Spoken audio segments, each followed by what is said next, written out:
हरलो रघुपर विमल जसु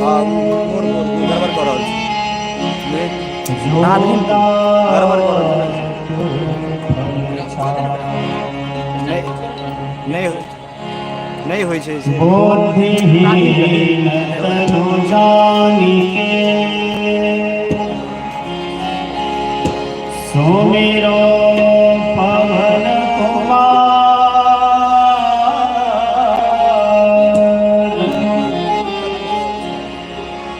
बल बुद्धि जागे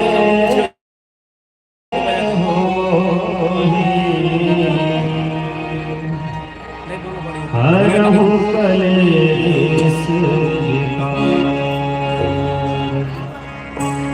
जय हनुमान ज्ञान गुण सागर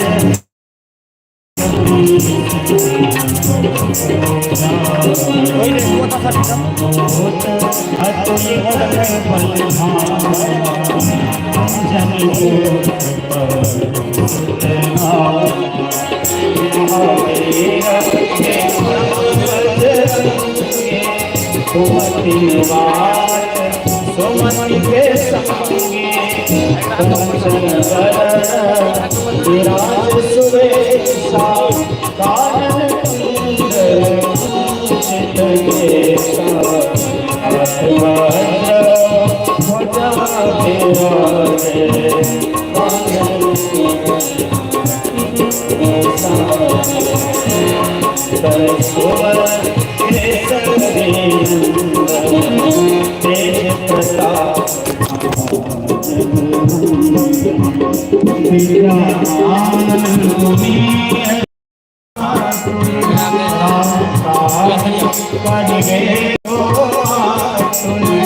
प्रभु चरित्र सुनिवे को रसिया राम लक्ष्मण सीता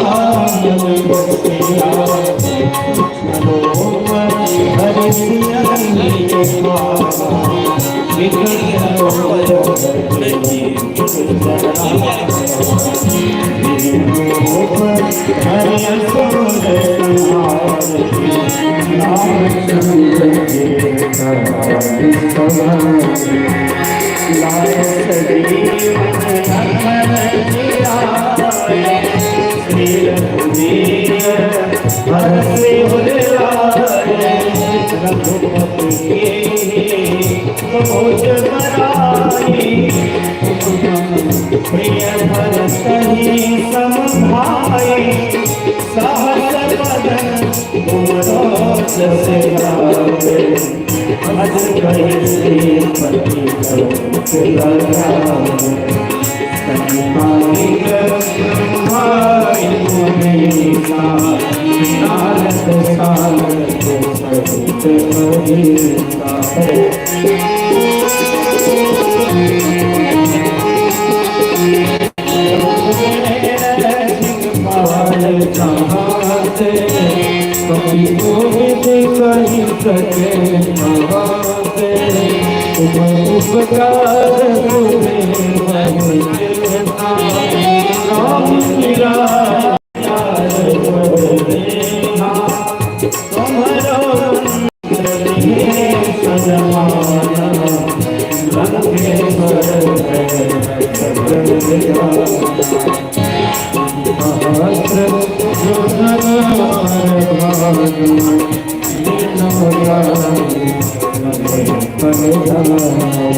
नहीं आवे महावीर तब नाम तेरा आसे रोग भरे सवरे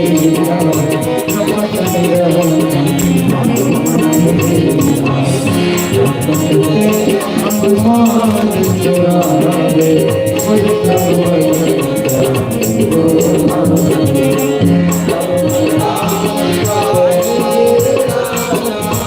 इनके ताज सदा तुम राजा और मनोरथ जोगा कोई अपने जीवन मन पाए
चारों करता भाऊ भाई लखना वाला काम करे छै जो पूरा गिरे थी माथा नहीं है तो की कहूँ भाई जी समाज से हम सिखेबे नहीं करो बुझबै तही सब बात नहीं मुंह दिखा के जा सीख देख ली भागवत भगवान की आरती होगी उधर चले छी तो नहीं रह दलिया आहा रख दे एकरा रुकू रुकू भाई से पूरा ठीके छै बहुत डिस्टर्ब हो रहा है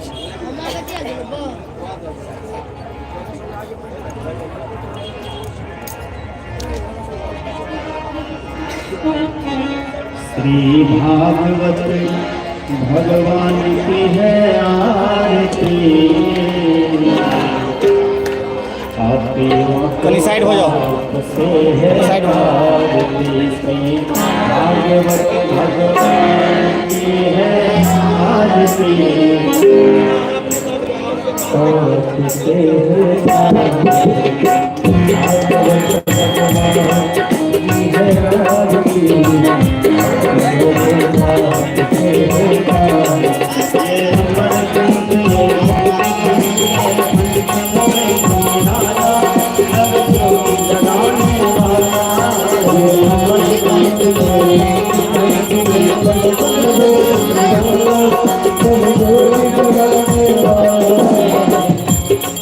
हरि नाम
पुष्पांजलि समर्पयामि श्री भगवन्नाम स्वरूपिणे श्रीमद्भागवत पुरुषोत्तमाय नमः।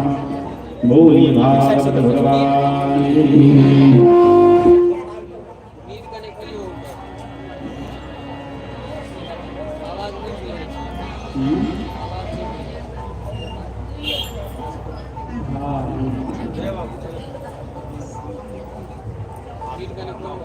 श्री राधे श्री राधे।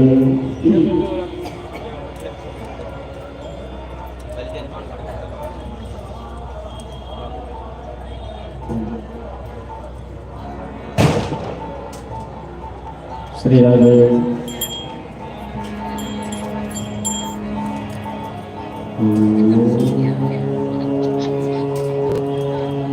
स्वस्ति श्री गणेशाय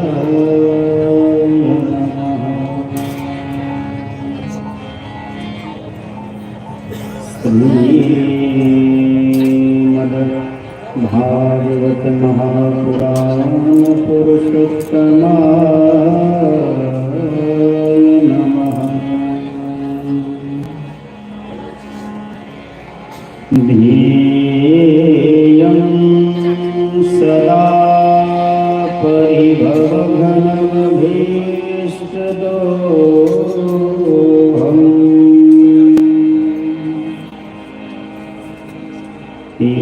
तीर्थास्पदं शिवविरञ्चिनुतं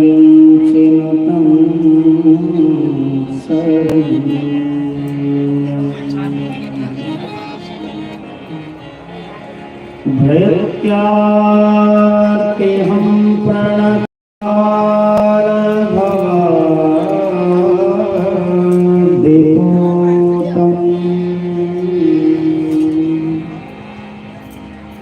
वन्दे महापुरुषते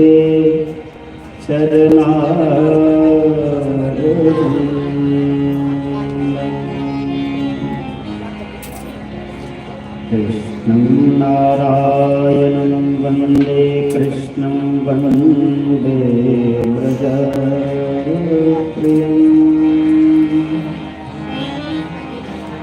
कृष्णं द्वैपायनं वन्दे कृष्णं वन्दे तथासतम्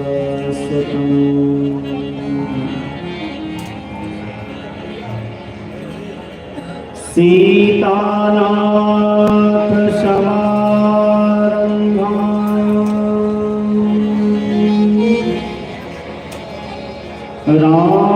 रामानन्दाय मध्यमाम्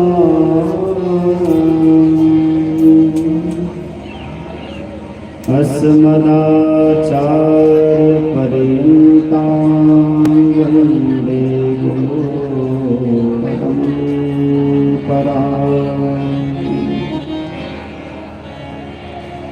यं प्रव्रजन्तमनुपेतमपेतकृत्यं द्वैपायनो विरहकातरार्जुना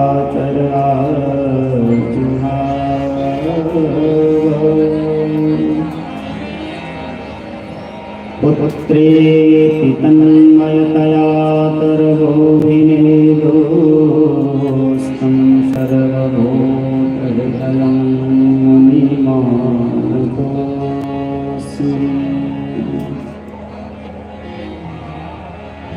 गङ्गातरङ्गरमणीयजटाकला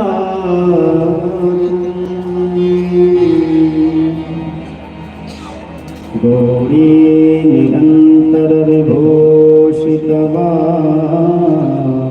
निरन्तरविभूषितवामभागम् नारायणप्रियमनङ्गमदापहारम्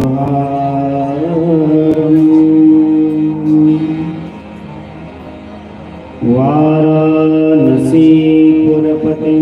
भज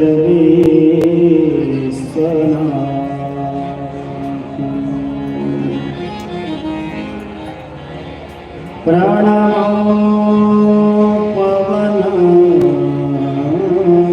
कुमार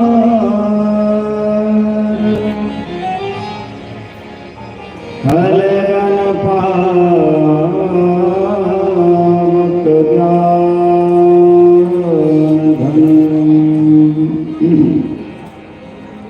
जासु हृदय आगार बसहि राम सरचा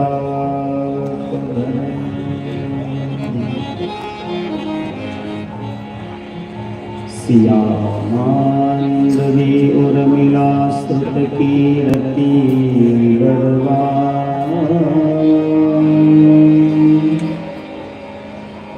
चारि कुंवर चारि कुंवरे तुलसी करत प्रणाम भक्ति भक्त भगवंत गुरु चतुर्नाम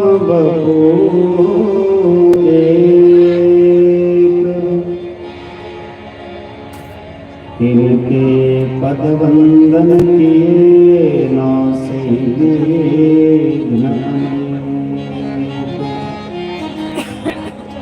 जय जय श्री राधारमण जय जय नवल किशोर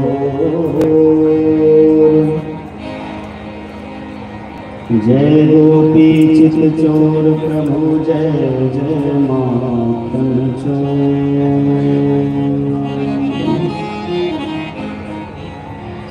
सिया राम मैं सब जग जानी करहूँ प्रणाम जो जुग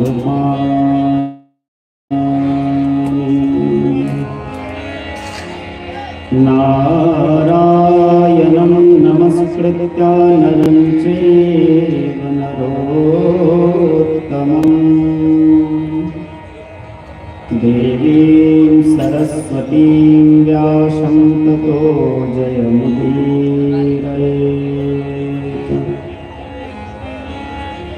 आये हनुमंत विराजिए कथा करो मति अनुसार तुम सेवक रघुनाथ कांत के पधारिए पवन कुमार।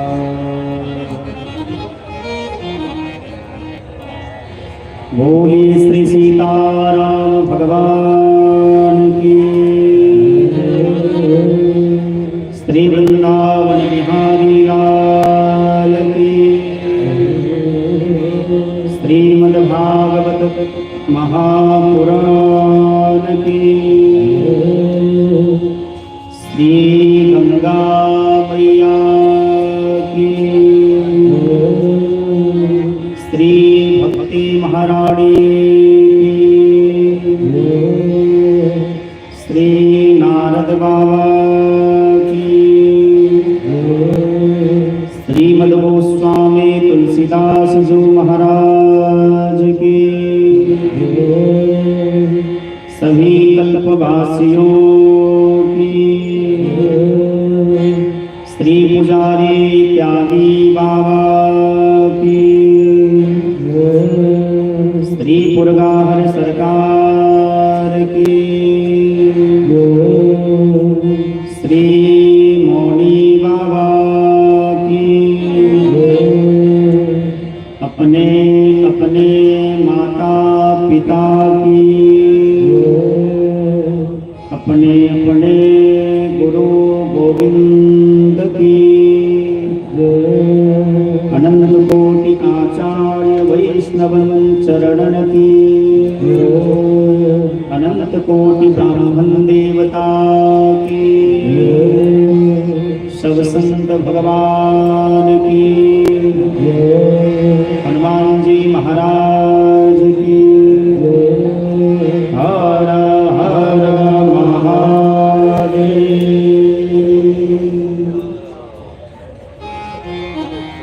अकार नकार वरदालय भगवान चित्तकल्पतरु परम कृपालु परम दयालु परात्पर अखिलेश्वर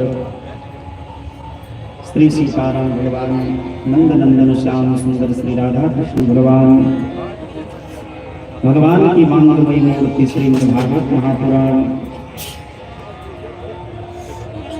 राम कथा भागवत कथा के परम ऋषिक आचार्य श्री हनुमत लाल जी महाराज, कलिकावनावतार श्रीमद् गोस्वामी तुलसीदास जी महाराज,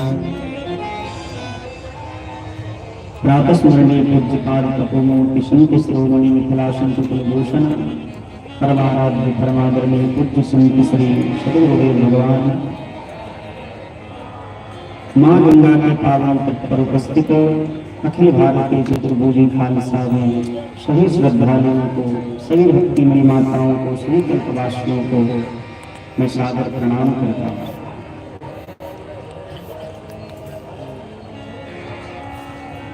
माँ गंगा के पावन तट पर श्रीमद्भागवत महापुराण, श्रीमद्भागवत पुराण की कथा हो रही है। बड़ा दिव्य संयोग है। आप जब आगे कथा में श्रवण करेंगे तभी यही आपको सुनने को मिलेगा कि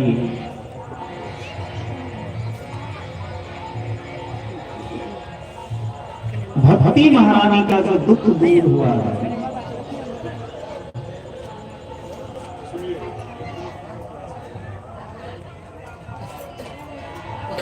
इसी माँ गंगा के पावन तट पर उनका दुख दूर हुआ। ये बड़े सौभाग्य की बात है कि माँ गंगा के पावन तट पर हम आप सभी बड़ी श्रद्धा से बैठ करके यहाँ 7 दिन के लिए कथा श्रवण करने आए हैं। विशेषकर हमारे ज्येष्ठ गुरु भाई श्री गोपाल दास जी महाराज का विशेष सहयोग रहता है, उनकी बड़ी कृपा रहती है और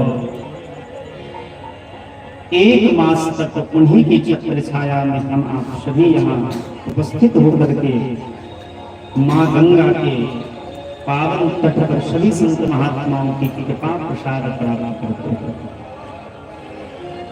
आज कथा का प्रथम दिवस है। आइए सभी लोग मीठी मीठी ताली बजा करके भगवान के सुंदर नामों का गायन करें।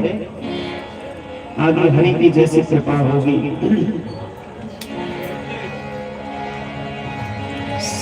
सीताराम जय सीताराम।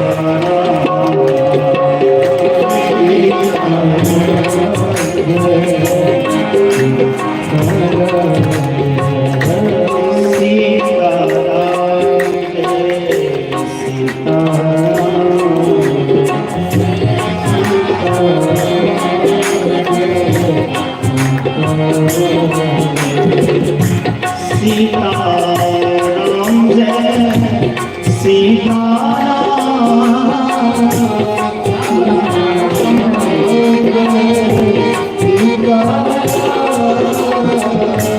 सीताराम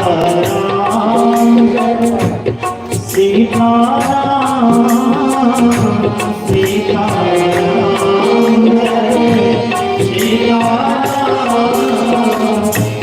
जय सिया राम जय सिया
सभी लोग बोलेंगे राधे राधे। सच्चिदानंद रूपा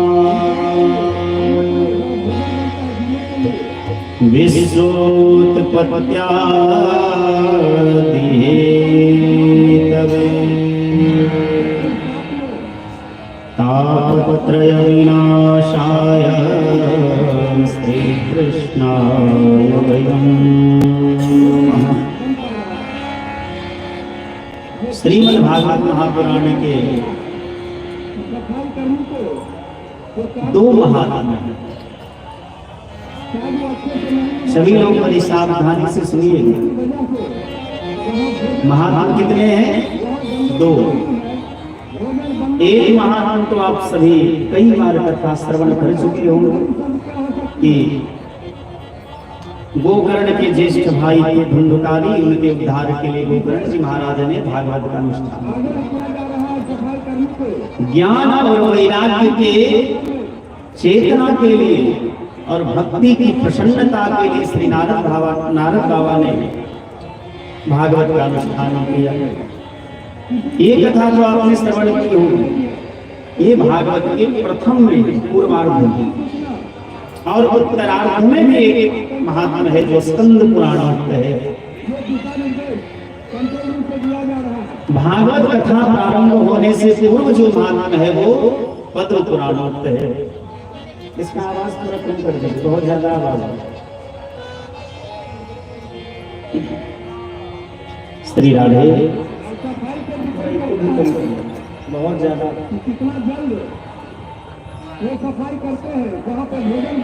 भागवत कथा के प्रारंभ में जो महात्मा है वो क्या है?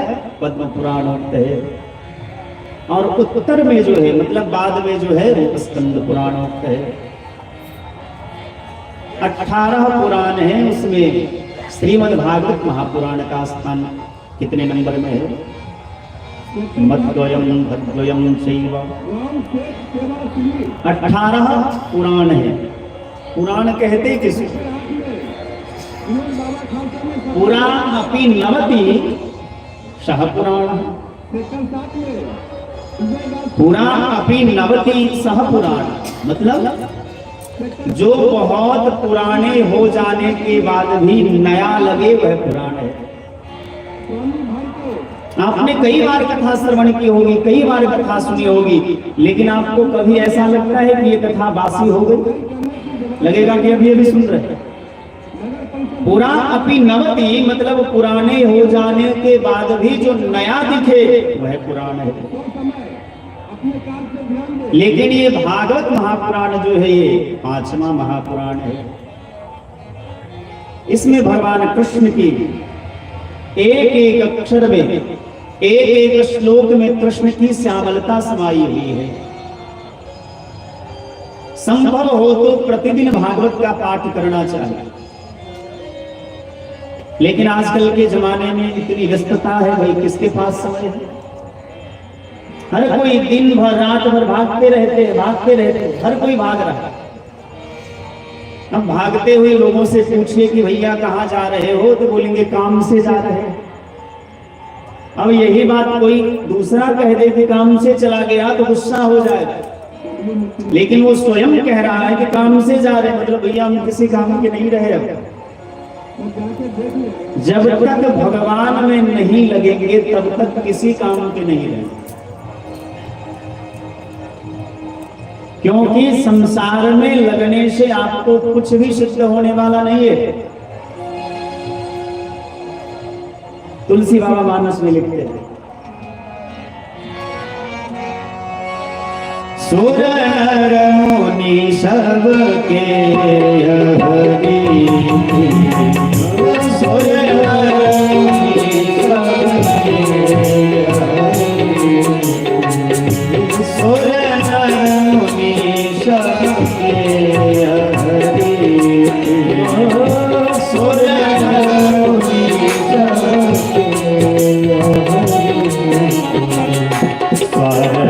लाग करही सब प्रीति,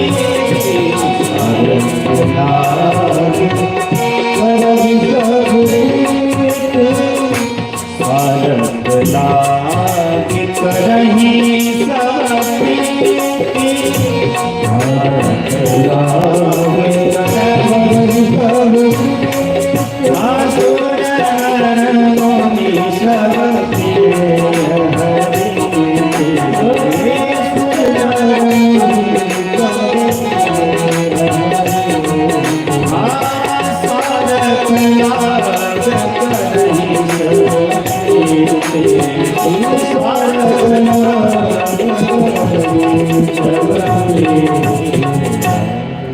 संसार में यदि कोई व्यक्ति आपसे प्रेम करता है तो हृदय पर हाथ रख करके कोई ये नहीं कह सकता कि हम आपसे निस्वार्थ प्रेम करते हैं। संसार का कोई भी रिश्ता ऐसा नहीं है जो निस्वार्थ प्रेम करता हो, केवल परमात्मा निस्वार्थ प्रेम करते हैं। आप भगवान का भजन करिए तो भी और ना करिए तो भी भगवान को ये दया आती रहती है कि चाहे जैसा भी है मेरा ही तो संतान है, इसीलिए पापी के भी पेट भरते हैं और पुण्यात्मा के भी पेट भरते हैं। जो सीताराम सीताराम जपता है उसका भी भगवान व्यवस्था करते हैं, जो नहीं जपता है वो भी भूखा नहीं सोता है, उसका भी पेट भर जाए। तो निस्वार्थ प्रेम तो केवल परमात्मा करते हैं, और हमारे भगवान को और कुछ चाहिए भी नहीं। राम ही केवल प्रेम प्यारा, भगवान को केवल प्रेम प्यारा है। संसार के लोगों को वस्तु चाहिए, पदार्थ चाहिए, लेकिन भगवान को केवल प्रेम चाहिए, केवल प्रेम। ऐसे जो भगवान हैं जिनको केवल प्रेम चाहिए, हमसे आपसे किसी से कुछ नहीं चाहिए, केवल प्रेम चाहिए, वो भगवान है कैसे? तो सच्चिदानंद रूपाय विश्वोत्पत्त्यादि हेतवे, उनका एक नाम है सच्चिदानंद। सच्चिदानंद का अर्थ क्या होता है? जो सत है, चित है और आनंद है। आपको जिस चीज की कामना रहती है, बड़ी सावधानी से कथा सुनिए। यदि मन थोड़ा भी इधर उधर भटका ना तो कथा समझ में नहीं आया,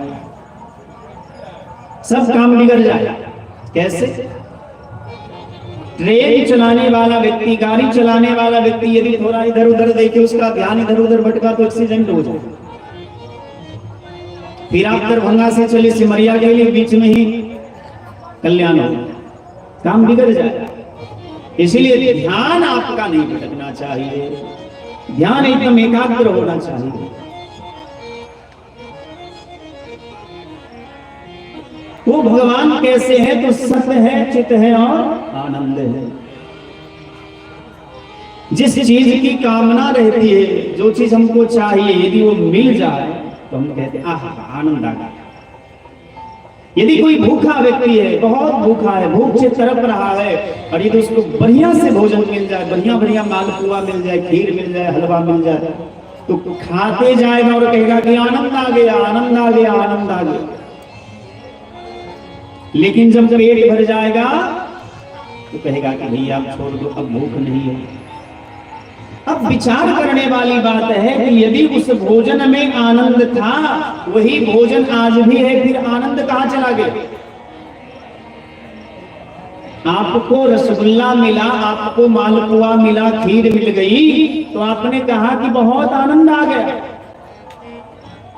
यदि उस खीर में, उस मालपुआ में, उस जलेबी में, रसगुल्ला में आनंद था, तो 10 मिनट के बाद आनंद चला गया। अरे भैया, ये मृग तृष्णा, उसमें वस्तुतः आनंद है ही नहीं। जैसे बालू के रेत में बालू का जो ढेर होता है, उसमें यदि धूप कड़क की हो, उसमें दूर से लगता है कि वहां पानी है, समीप जाने के बाद पता चलता है कि नहीं, ये तो रेत है, बालू है, यहाँ तो पानी नहीं है। उसी प्रकार जब तक हृदय में मानस पटल पर माया का आवरण रहता है, माया का पर्दा रहता है, तब तक जो है संसार में सुख दिखता है, संसार में आनंद की अनुभूति होती है। और जैसे उस माया का पर्दा हट जाता है, उसका आवरण जो है, उसका भेद हो जाता है, उसके बाद वस्तुतः हृदय में जो आनंद कंत भगवान बैठे हैं, जिनका नाम सच्चिदानंद है, और जैसे उनका दर्शन होता है, स्वरूप का जैसे बोध हो जाए, उसी समय आनंद की अनुभूति होती है। अनेक जन्म जन्मांतर के पुण्यों का फल है कि आज भागवत कथा श्रवण करने का अवसर प्राप्त हुआ। भाग्योदयेन बहुजन्म समर्जितेन सत्संगमं च लभते पुरुषो यदा वै। भागवतकार स्वयं कहते हैं कि भाग्योदयेन बहुजन्म समर्जितेन सत्संगमं च लभते पुरुषो यदा वै। अज्ञान हेतु कृत मोह मदान्धकार नाशं विधाय हि तदोदयते विवेकः। अनेक जन्मों के पुण्य कर्म जब उदित होते हैं, तब जाकर के भागवत कथा श्रवण करने का अवसर प्राप्त होता है। यह कथा सुनने से होता क्या? नाशं विधाय हि तदोदयते विवेकः। अज्ञान हेतु कृत मोह मदान्धकार। अज्ञानता के कारण जो हृदय में मद है, अभिमान है, अंधकार है, अब जैसे यहाँ प्रकाश गुम हो जाए, चारों तरफ अंधकार ही अंधकार हो, तो आपके बगल में जो वस्तु रखा हुआ है उसका भी दर्शन नहीं हो। आपके घर में यदि लाइट गुम हो जाए, प्रकाश चला जाए, तो आपके घर का सामान भी आपको जल्दी नहीं मिलता रहेगा। उस सामान को आप देख रहे थे कब? जब तक प्रकाश था। जैसे प्रकाश चला गया तो वह रखा हुआ सामान भी आपको नहीं दिखाई देगा। उसी प्रकार जिस हृदय में भगवान बैठे हैं, जैसे अंधकार, माया रूपी अंधकार हृदय में जाता है तो भगवान दिखाई नहीं देते हैं। वो अंधकार हटेगा कैसे? तो बार बार भागवत की कथा श्रवण करते रहेंगे तो बार बार कथा सुननी चाहिए। सत्संगम च लभते पुरुषो यदा वै अज्ञान हेतु कृतमोह मदान्धकार। प्रत्येक जीव इस संसार में दुखी है। हमको नहीं लगता कि कोई ये कह सकता है कि हम सुखी हैं। बताइए तो कौन कौन सुखी है? जरा हाथ उठा करके बताइए तो। एक भी हाथ नहीं उठेगा। लेकिन सच्ची बात है कि आप सभी सुखी है। क्यों सुखी है? क्योंकि भागवत जी की कथा श्रवण कर रहे हैं। हरि स्मरणम सर्व विपद विमोक्षणम। भगवान का स्मरण ही सभी दुखों का नाश का कारण है। जिस क्षण आपको भगवान की स्मृति आ गई, याद आ गई, समझिए कि आपके पास दुख नहीं टिकेगा। और जैसे आप भगवान को भूल गए, समझिए कि दुख अपना डेरा डाला। अब दुख यदि नहीं चाहिए तो भगवान का कीर्तन करते रहिए, भगवान का स्मरण करते रहिए, लीला गुणानुवाद करते रहिए, उनके लीला का चिंतन मनन निधिध्यासन करते रहिए।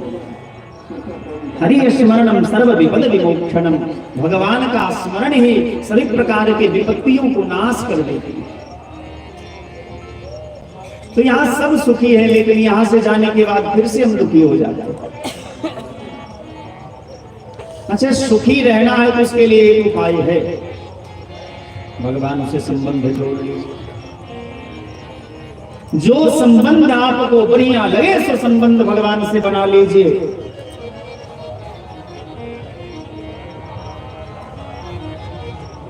एक बार कोई भक्त कह रहा था भगवान से कि त्वमेव माता च पिता त्वमेव, ये बड़ा प्रसिद्ध श्लोक है। त्वमेव माता च पिता त्वमेव, त्वमेव बन्धुश्च सखा त्वमेव, त्वमेव विद्या द्रविणम त्वमेव, त्वमेव सर्वं मम देव देव। आप ही मेरी माता है, पिता है, भाई है, बंधु है, सब कुछ आप ही। तो भगवान प्रकट हुए, बोले एक बात बताओ, यदि मैं ही सब कुछ तुम्हारा हूं तो फिर ये संसार में जो रिश्ते नाते हैं इसका क्या करोगे? तो बड़ा सुंदर जवाब दिया, मानिए सब ही राम के नाते। जो राम जी के रिश्ते वाले होंगे, जो राम जी को मानते होंगे, उनसे हमारा काम होगा। जो राम जी को नहीं मानेंगे, चाहे वो माता पिता ही क्यों ना हो, उनसे हमारा कोई मतलब नहीं होगा। भक्त ने कहा भगवान से कि आप हमारे सब कुछ। भगवान ने कहा कि नहीं नहीं, ऐसा करो, ये जितने रिश्ते नाते बना रहे हो, माता का, पिता का, भाई का, बंधु का, सखा का, सुहृद का, तुम इसमें से एक कोई रिश्ता बना। तो भक्त ने कहा कि देखो प्रभु, हम दुनिया वाले हैं और हमको रिश्ता निभाना नहीं आता। हम एक को खुश करना चाहते हैं तो दूसरे दुखी हो जाते हैं, दूसरे को सुखी करना चाहते हैं तो तीसरे दुखी हो जाते हैं। दुनिया में कोई भी व्यक्ति ऐसा नहीं जो हर किसी को प्रसन्न कर सके। तो हम तो दुनियादारी के लोग हैं, हम तो संसार में रमे रहते हैं। हमने आपके सामने इतने प्रस्ताव रखे कि आप ही मेरी माँ है, पिता है, भाई है, बंधु है, सब कुछ है, आप ही कोई रिश्ता बना लीजिए। भगवान ने कहा कि नहीं नहीं, रिश्ता तुम बनाना। भक्त भी बड़ा चालाक था। भक्त ने कहा कि देखो प्रभु, हम रिश्ता बनाएंगे तो हो सकता है कि हम रिश्ता को बिगाड़ भी दे, क्योंकि संसार के लोग स्वार्थी होते हैं। जब तक स्वार्थ की शुद्धि होती रहेगी तब तक तो रिश्ता बढ़िया निभेगा, और जैसे स्वार्थ की शुद्धि नहीं होगी तो रिश्ता बिगड़ने का भी डर रहता है। पर निस्वार्थ प्रेम आप करते हैं और आप रिश्ता बड़ा बढ़िया निभाते हैं। गलती से भी कोई आपको अपना मान ले तो आप उस रिश्ते को जिंदगी भर याद रखते हैं और हर समय निभाते हैं। बोले इसका प्रमाण कोई दीजिए, फिर हम बना लेंगे आपके साथ रिश्ता। बोले एक बात बताइए, शास्त्र तो बड़ा गरज गरज करके कहता है कि वैष्णव हो, गले में तुलसी की माला लो, संतों की संगति करो, 9 प्रकार की भक्ति की व्याख्या अपने रामचरितमानस में की है। नवधा भगति कहो तो ही माही, प्रथम भगति संतन कर संगा, दूसर रतिमम कथा प्रसंगा, नवम हो एक जिन कहे होई, नारी पुरुष सचराचर कोई। 9 प्रकार की भक्ति की व्याख्या राम जी ने शबरी के पास की और कहा कि 9 में से एक भी भक्ति यदि किसी के पास है तो मैं उसका गुलाम हो जाता, लेकिन 9 में से एक भी भक्ति हो तब तो, और यदि 9 में से एक भी भक्ति नहीं है तो क्या होगा? बोले गिद्ध के जैसा भगवान को अपना मान लो, कनिका के जैसे भगवान को अपना मान लो, गज के जैसा भगवान को अपना मान लो, बस एक बार कह दो। क्योंकि भगवान की प्रतिज्ञा है सकृत देव प्रपन्नाय तवास्मीति च याचते। भगवान ने वाल्मीकि रामायण में प्रतिज्ञा की है कि सकृत, सकृत माने एक बार होता है। एक बार भी यदि कोई प्रणाम करके ये कहता है कि प्रभु मैं जैसा भी हूं आपका हूं, सकृत देव प्रपन्नाय तवास्मीति च याचते, तब अस्मीति मैं तुम्हारा हूं यह कहता है तो अभयम सर्वभूतेभ्यो, मैं उसे सभी प्रकार के भय से मुक्त कर देता हूं। ददाम्यहं ते व्रतम मम, ये मेरा व्रत है, मेरी प्रतिज्ञा, ये भगवान की प्रतिज्ञा। और भगवान कभी झूठ नहीं बोलते, इसलिए तो उनका नाम है सत्यनारायण। भगवान झूठ नहीं बोलते, और इसीलिए भागवत के पहले श्लोक में महर्षि वेदव्यास जी ने सत्यम परम धीमहि, सत्य का ही ध्यान किया, क्योंकि भगवान से बड़ा सत्य कोई नहीं है। संसार असत्य है क्योंकि ये परिवर्तनशील है, भगवान ही एक सत्य है। और पद्म पुराणों में जो महात्मा है उसके प्रथम में भी महर्षि वेदव्यास ने यही कहा कि सच्चित और आनंद जो है, सच्चिदानंद जो है, हम प्रणाम करते हैं। तो शास्त्र गरज गरज के कहता है, आचार्य लोग गरज करके कहते हैं कि भैया गले में तुलसी की माला पहनो, तिलक लगाओ, तब जाकर के भगवान की कृपा होगी। संतों की संगति करो, सत्संग करो, भागवत सुनो, दान करो, पुण्य करो। अरे भैया गिद्ध तो मांस भक्षी जीव था, गिद्ध तो मांस भक्षी जीव था, लेकिन राम जी के साथ उसका संबंध था। तो भगवान ने उनके अवगुणों को ध्यान नहीं दिया, केवल उनके सद्गुणों को देखा।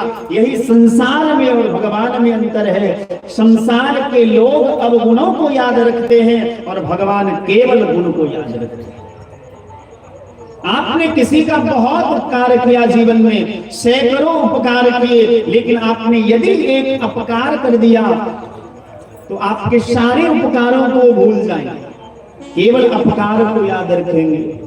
और भगवान की यही विलक्षणता है, महानता है कि आपने जीवन में चाहे जितने पाप किए हो, पूरे जीवन में आपने केवल पाप ही पाप किए हो, एक बार यदि हृदय से राम नाम कह लोगे, एक बार भगवान को कह दोगे कि मैं तुम्हारा हूं, तो भगवान सारे पापों को भूल करके केवल आपके एक पुण्य को याद रखेंगे।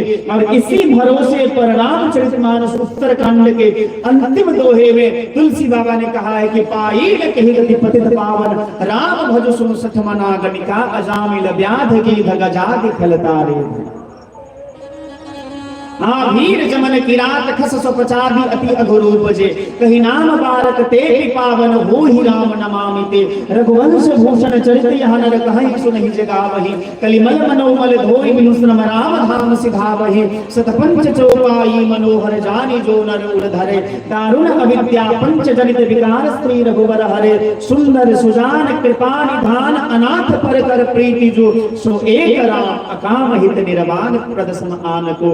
जा जाकी कृपा लवलेश ते मतिमंद तुलसीदास हूँ, पायो परम विश्राम राम समान प्रभु नाही कहो। संसार के लोगों में और भगवान में यही अंतर है कि संसार के लोगों को आप अनेक उपकार करिए, अनेक प्रकार की भलाई करिए, एक अपकार हो गया तो आपके सारे उपकारों को भूल जाएंगे।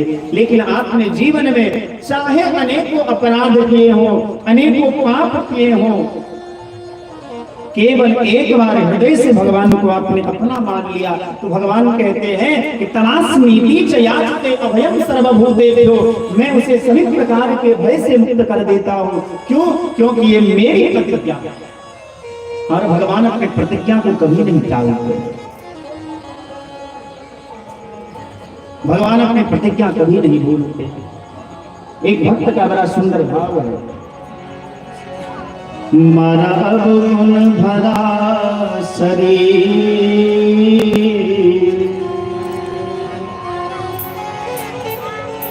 मारा गुण भरा शरीर, कहो ना कैसे तारो, मारा गुण भरा शरीर,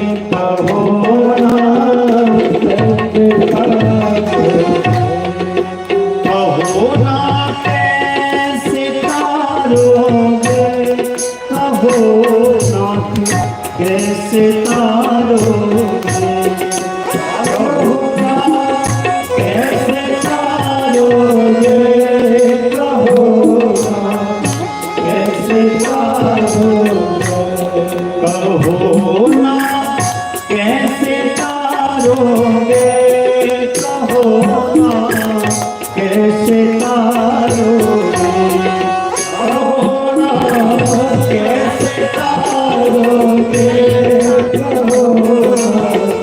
कैसे तारोगे, मेरी चादर झीरम जी, मेरी चादर झीरम जी, कहो ना कैसे तारोगे, गुण भरा शरीर, कहो ना कैसे तारोगे,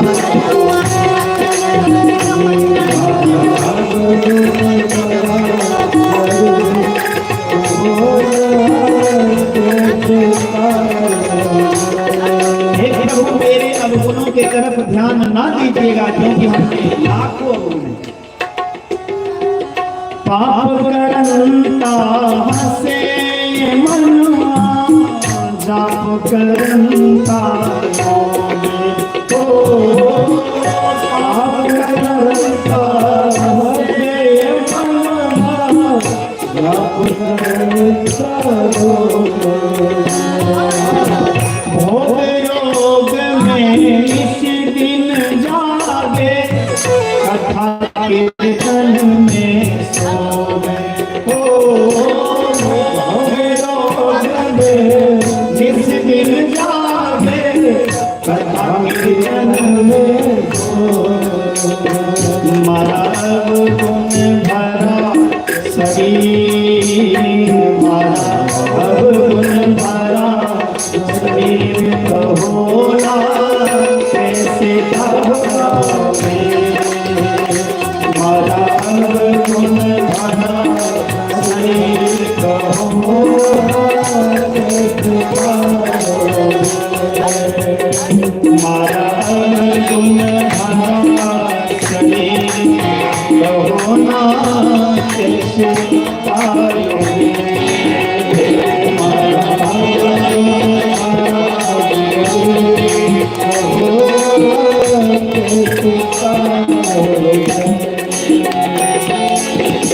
मीरा तुलसी नहीं सुहावे, नौटंकी मन भावे,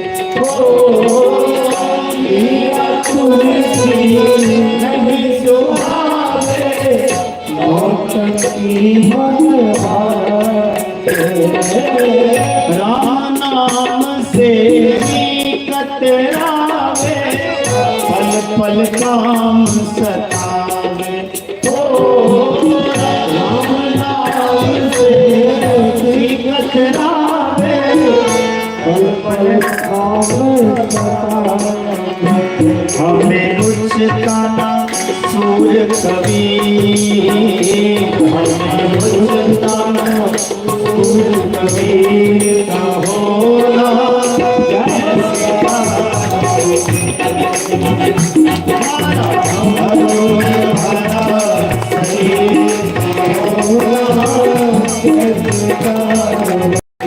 सरकार हमने तो यह सुना है कि निर्मल मन में सो वही पावा, जिसका मन निर्मल होगा वही आपको प्राप्त कर सकता है। लेकिन मुझ में तो लाखों गुण हैं, फिर बताइए आप कैसे उद्धार करेंगे?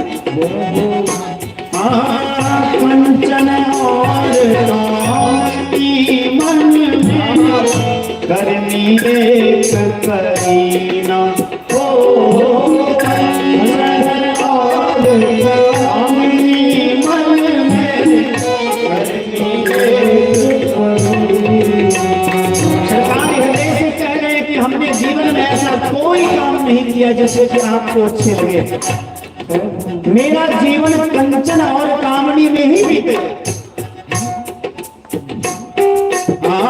कंचन और कामनी मन में करनी एक करीना, ओ कंचन और कामनी मन में करनी एक करीना।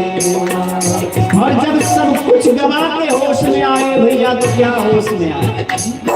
अब सारी जीवन जब बीत गई तब जाकर के पता चला कि हम तो आज तक केवल पत्थर बटोरते रहे भैया, हमने तो इस अनमोल जीवन को यूं ही गवा दिया। हीरा छोड़ बटोरी काकर तृष्णा कनिक भरीना,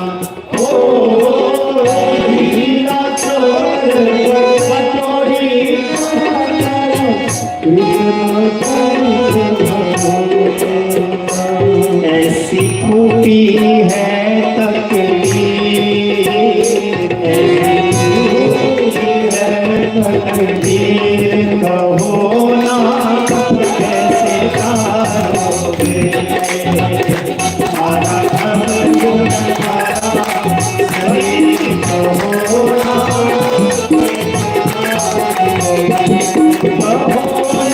कैसे तारोगे, कैसे तारोगे, कैसे तारोगे, कैसे तारोगे। सभी लोग अपने भगवान से पूछिए कि प्रभु कैसे करोगे उद्धार मेरा, कहो ना कैसे तारोगे, कहो ना कैसे तारोगे, कहो ना कैसे तारोगे, कहो ना कैसे तारोगे। हमारा जब तुम तारा शरीर कहो ना कैसे तारोगे, हमारा गुण भरा शरीर कहो कैसे तारोगे, हमारा गुण भरा शरीर कहो कैसे तारोगे।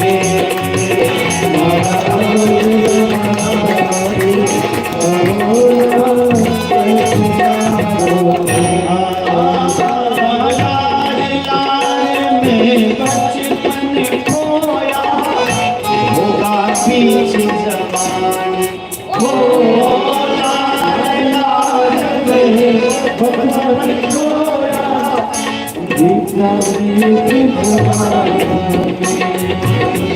लाल लाल में बचपन खोया होगा बीच जवानी, हो लाल लाल में बचपन खोया होगा बीच जवानी। अब निर्दोष झरकाल निशानी हो निर्दोष बुढ़ापा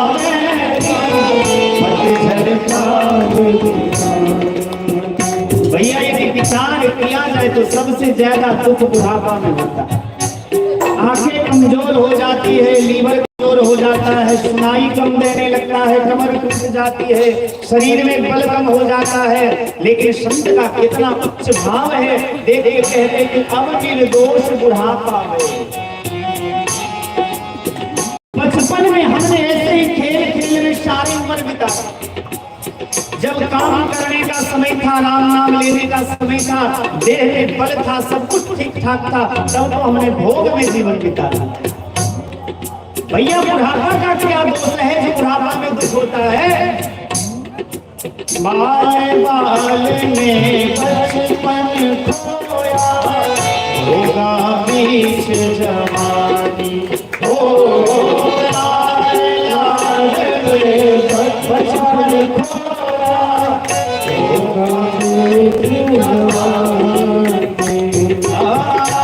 निर्दोष बुढ़ापा झरकाल निशानी हो, अब निर्दोष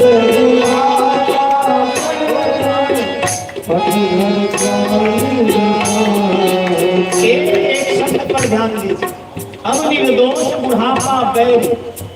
जब लोग बूढ़े होते हैं ना तो सबके दुश्मन हो जाते हैं। जिन बाल बच्चों को आपने दिन रात मेहनत मजदूरी करके उसका लालन पालन किया, सारी जिंदगी उनके लिए आपने जी, लेकिन जब वही माँ बाप बूढ़े हो जाते हैं ना तो घर में बैरी जैसे उनका जीवन बीतता है।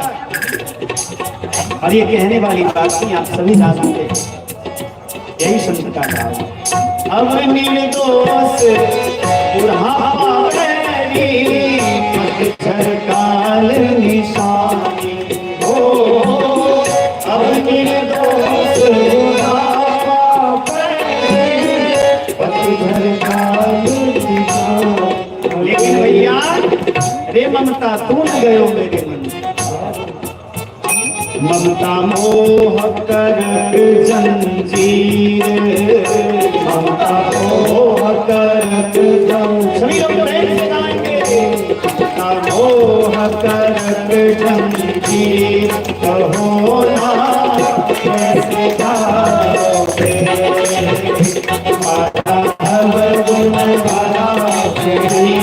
कहो ना कैसे जाओगे,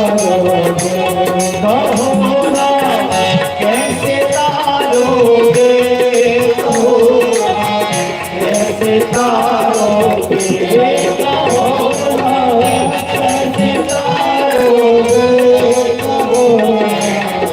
कैसे तारोगे, कहो ना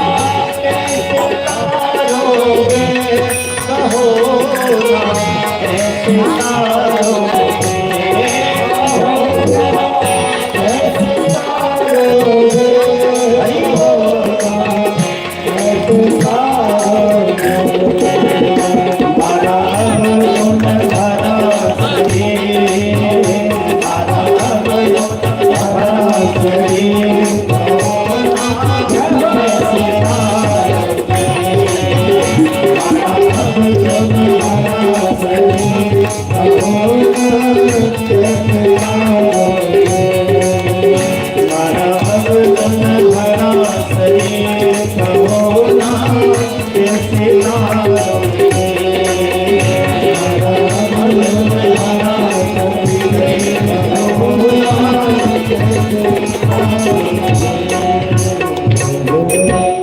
संत ने कहा कि चिंता मत,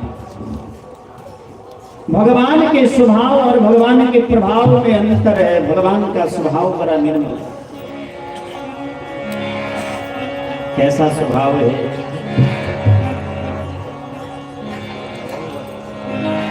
इस संसार में भगवान के स्वभाव को यदि कोई जानते हैं तो वो है भरतलाल जी।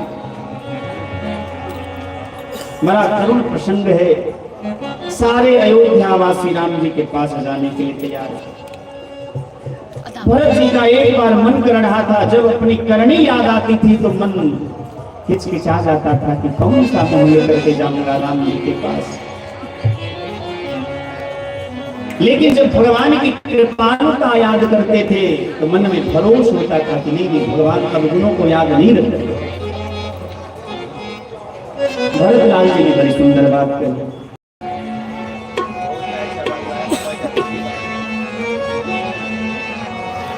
मैं जाना निज नाथ सुभाऊ, मैं जाना निज नाथ सुभाऊ, मैं जाना निज नाथ सुभाऊ, मैं जाना निज नाथ सुभाऊ, अपराधी हो पर हो न पाओ, अपराधियों को अपराधी हो पर हो न पाओ, अपराधियों पर हो न पाओ। भरत लाल जी ने कहा कि मैं अपने राम के स्वभाव को जानता हूं। क्या है स्वभाव? मोह समान को पाप निवासो, जेहि लगी राम भये भगवान। मेरे जैसा संसार में पापी कौन होगा जिसके कारण हमारे सबके दुलारे राम जी वनवासी हो गए, अयोध्यावासी से वनवासी हो गए। लेकिन उस भरत के अपराध को भी राम ने क्षमा कर दिया, भूल गए, उनके अपराध को याद तक नहीं किया। तो मैं अपने प्रभु के स्वभाव को जानता हूँ। यहाँ भी भागवतकार ने कहा, अहोपकीयम स्तनकालुकूटम जिघाम शयापाय यदत्तपि साध्वी लेभे गतिं धातृचितां ततोन्यम कम्बा दयालु शरणं ब्रजेमा। भगवान श्री कृष्ण के जैसा दयालु कौन होगा? जो पूतना जहर पिलाने के लिए गई थी, उस जहर पिलाने वाली पूतना को भी भगवान ने मोक्ष प्रदान कर दिया। फिर संसार में जो भगवान को प्रेम से गंगाजल चढ़ाता है, प्रेम से माला चढ़ाता है, प्रेम से ठाकुर जी की स्तुति वंदना करता है, भला बताओ उसको क्या ठाकुर जी उद्धार नहीं करेंगे? अरे भगवान का तो स्वभाव है कि कैसे भी हो, यदि हमारी शरण में आ जाओगे तो हम उसका उद्धार अवश्य कर देंगे। भगवान की प्रतिज्ञा, और भगवान वचनबद्ध है। और तो 100 गाली देने वाला शिशुपाल का भी भगवान ने उद्धार किया। इसी भरोसे पर तो तुलसी बाबा ने कहा कि पाई नहीं गति पतित पावन, राम भजु सुनु सठ मना। भगवान का नाम ही है पतित पावन। ऐसे जो भगवान है जिनकी कृपा से संसार चलता है, पलता है, और अंत में जिनमें समा जाता है। श्री कृष्णाय वयं नमः। ऐसे भगवान श्री कृष्ण को हम आप सभी प्रणाम करते हैं। यम प्रव्रजन्तमनुपेतमपेत कृत्यं द्वैपायनो विरह कातर आजुहाव, पुत्रेति तन्मयतया तरवोभिनेदुस्तं सर्वभूत हृदयं मुनिमानतोष। महर्षि वेद व्यास के पुत्र भगवान श्री सुखदेव स्वामी के चरणों में हम प्रणाम करते हैं। निगम कल्पतरोर्गलितं फलं शुकमुखात् द्रवमृत संयुतं पिबत भागवतं रसमालयं मुहुरहो रसिका भुवि भावुका। अच्छा एक बात बताइए, कथा सुनी जाती है या पी जाती है? बताइए। कथा को सुना जाता है या पिया जाता है? ठीक है, तो सब लोग अपने अपने पात्र में भर करके पी लीजिए। पीने का अर्थ है आत्मसात करना। सुनने का अर्थ यह होगा कि हमने आपकी वाणी को अपने कर्ण के माध्यम से सुना, हमारा मन किया तो हम उसको रखेंगे, ना मन किया तो छोड़ दो। लेकिन पीने का अर्थ यह हुआ कि भैया एक बार यदि तुमने जूस पी लिया तो फिर उसको बाहर निकालना बड़ा मुश्किल है। और यदि आधा एक घंटा देह में रह जाए ना तो एकदम देह में रच पच जाए, उसको फिर निकाल पाना बड़ा मुश्किल होगा। इसीलिए भागवतकार कहते हैं पीवत भागवतम वर्षमालयम मुहुरहो रसिका भूमि भावता। और आप सभी यहाँ पीने के लिए बैठे हैं, लेकिन वेद व्यास भगवान कहते हैं कि नहीं देखो, पी तो हर कोई सकता है, लेकिन दो लोगों को ही पीने का अधिकार है। किसको किसको?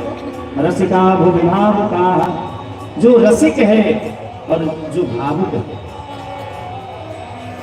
जिसके हृदय में भाव है वही इस कथा को पीने का अधिकारी है। जिसके हृदय में रस है वही इस कथा का पान करने का अधिकारी है। ठीक उसी प्रकार जैसे पानी का वास्तविक रहस्य क्या है, उसका महत्व क्या है, ये तो कोई प्यासा व्यक्ति ही बता सकता है। जिसको प्यास नहीं लगी है उसको पानी से क्या मतलब है भैया? पानी की महिमा, पानी का महत्व, पानी की गरिमा तो वही समझता है जिसको प्यास लगी है। एक रोटी की कितनी कीमत होती है ये तो वही व्यक्ति बता सकता है जो भूखा हो। जिसको भूख ही नहीं है वो रोटी की कीमत क्या जानेगा। उसी प्रकार जिनके हृदय में भगवान के चरणों में प्रेम नहीं है, भाव नहीं है, वो कथा की महिमा को नहीं समझ सकता। श्री वेदव्यास भगवान कहते हैं पिबत भागवतम वर्षमालयम मुहुरहो रसिका भूमि भावुकाः। बोले कितनी बार पिए? आप पानी कब तक पीते हैं? जब तक कि प्यास बुझ न जाए। आप भोजन कब तक करते हैं? जब तक कि आपका पेट भर न जाए। उसी प्रकार जीवन में कथा तब तक सुनते रहिए जब तक आवागमन का चक्कर छूट न जाए, जब तक आप परमात्मा से मिल न जाए, जब तक आपका जीवन परमात्मा स्वरूप न हो जाए, जब तक आपके जीवन का आत्यांतिक दुख की निवृत्ति न हो जाए, तब तक आप पिबत भागवतम वर्षमालयम, तब तक आप पीते रहिए। मुहुरहो रसिका भूमि भावुकाः। बोले एक बार दो बार नहीं, कई लोग यह विचार करते हैं कि हमने एक कथा सुन ली तो हो गया, हमारा उद्धार हो जाएगा, जैसे परीक्षित का उद्धार हो गया। अरे भैया, परीक्षित ने जब कथा सुनी तो एक क्षण में यही तो भगवान के भक्तों में अंतर हो रहा। कई लोग कहते हैं कि बाबा जी लोग धन क्यों अरसते हैं? अरे भैया, तुम धन अरसते हो तो तुमको छोड़ने में कई जन्म लग जाएंगे, महात्मा को छोड़ने में वक्त नहीं लगता है, जब चाहे तब छोड़ सकता है। जैसे परीक्षित को जैसे इस बात का ज्ञान हुआ कि 7 दिन में हमारी मृत्यु होने वाली है, तो चक्रवर्ती सम्राट थे, कोई छोटा सा प्रधानमंत्री बन जाता है, मंत्री बन जाता है, मुख्यमंत्री बन जाता है, तो लगता है कि सारे संसार के मालिक हम ही। और वो पूरे संसार के एकमात्र चक्रवर्ती सम्राट थे। लेकिन जैसे इस बात का ज्ञान हुआ कि अब हमारे पास केवल 7 दिन का समय है, तो एक क्षण में सारे संसार की अहमता और ममता दोनों का परित्याग कर दिया। देर नहीं लगी। क्यों? क्योंकि पूर्व जन्म का संस्कार था, और जिसने माँ के गर्भ में ही भगवान का दर्शन किया था, जिसका लालन पालन जगदीश्वर जगन्नाथ भगवान के हाथ में हुआ हो, उसको क्या संसार की ममता सता सकती है। और एक क्षण में त्याग किया, और सब कुछ त्याग करके एक क्षण में छोड़ करके माँ गंगा के पावन तट पर बैठ गए। 4 दिन की जब कथा पूरी हो गई, 4थे दिन की कथा प्रारंभ होने वाली थी। भगवान सुखदेव ने विचार किया कि इसकी परीक्षा ली जाए कि श्रोता 1 नंबर का है कि नहीं है। 4थे दिन की कथा में भगवान सुखदेव स्वामी ने राजा परीक्षित से कहा कि तुम्हें भूख लग गई होगी, प्यास लग गई होगी, थोड़ा जलपान कर लो। राजा परीक्षित ने कितना सुंदर जवाब दिया। इस प्रकार जो अमृत का पान कर रहा हो, भले संसार के वस्तु में, उसे प्रेम कैसे हो सकता है? आपके मुख से जो कथामृत का पान कर रहा हूं, मुझे संसार में भूख प्यास नहीं लगती। इसका अर्थ यह हुआ कि संसार के प्रति जो, संसार के वस्तु के प्रति जो भूख है वो भी तब मिटती है जब कथा से प्रेम होता है। और संसार की वस्तु की प्राप्ति की जो पिपासा है, जो इच्छा है, जो मुमुक्षु है, उसकी भी प्यास तब बुझती है जब भागवत कथा से वास्तविक स्नेह हो जाए। इसलिए महर्षि वेदव्यास भगवान कहते हैं कि पिबत भागवतम रसमालयम मुहुरहो रसिका भूमि भावुकाः। लेकिन रसिकों और भावुकों को ही यह कथा श्रवण करने का अधिकार, पान करने का अधिकार है। हर किसी को यह अधिकार नहीं है। नहीं से सूतमासीनम मभिवाद्य महामति नैमिषारण्य क्षेत्र में, नैमिषारण्य क्षेत्र कहाँ है? लखनऊ के पास, उत्तर प्रदेश में। कोई सीतापुर गांव है लखनऊ के आसपास में, वहां नैमिषारण्य क्षेत्र है। इसको नैमिषारण्य क्षेत्र क्यों कहते हैं? तो पुराणों में चर्चा आई है कि एक बार बहुत सारे महात्मा मिलकर के गए ब्रह्मा जी के पास और कहे कि महाराज एक कृपा करके कोई ऐसा स्थान बताइए जहां हम लोग यज्ञ करें, संसार के कल्याण के लिए यज्ञ का अनुष्ठान करना चाहते, कोई ऐसा स्थान बताइए। ब्रह्मा जी ने एक चक्र का निर्माण किया, मनोमय चक्र का, और उन महात्माओं को कहा कि यह चक्र जहां जाकर के स्थिर हो जाए वहीं यज्ञ करना। उस चक्र को प्रेरित किया ब्रह्मा जी ने।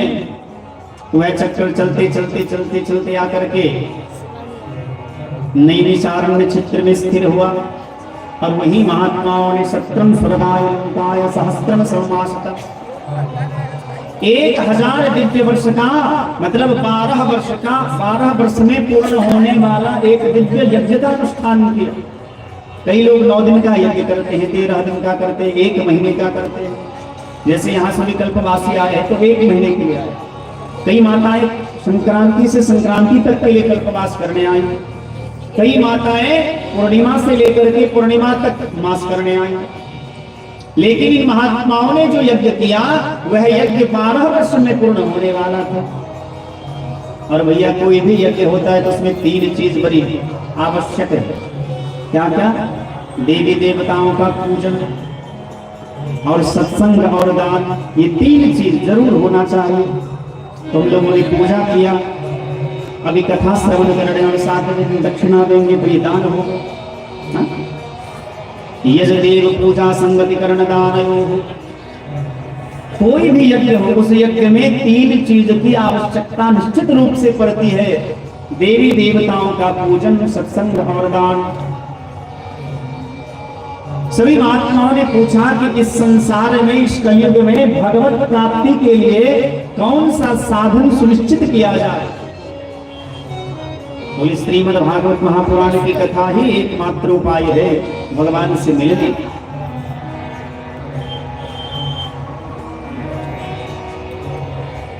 तो सबसे पहले सप्ताह भागवत की कथा कौन किसको सुनाए? इसकी कथा तो हम बाद में श्रवण करेंगे। श्री सुखदेव भगवान जब राजा परीक्षित को कथा श्रवण करा रहे थे, उसी समय में देवता लोग अमृत का कलश लेकर के वहां उपस्थित हुए। सुधाम्भं गृहीत्वैव देवास्तत्र समागमन्, देवी देवता लोग अमृत का कलश लेकर के आए और सुखदेव बाबा के चरणों में प्रणाम करके कहा कि बाबा, जो कथामृत का पान आप परीक्षित को करा रहे वो हमको करा दीजिए, और जो अमृत मेरे पास है वो अमृत किसको पिला दीजिए? परीक्षित को पिला दीजिए, क्योंकि इनको मरने का डर है।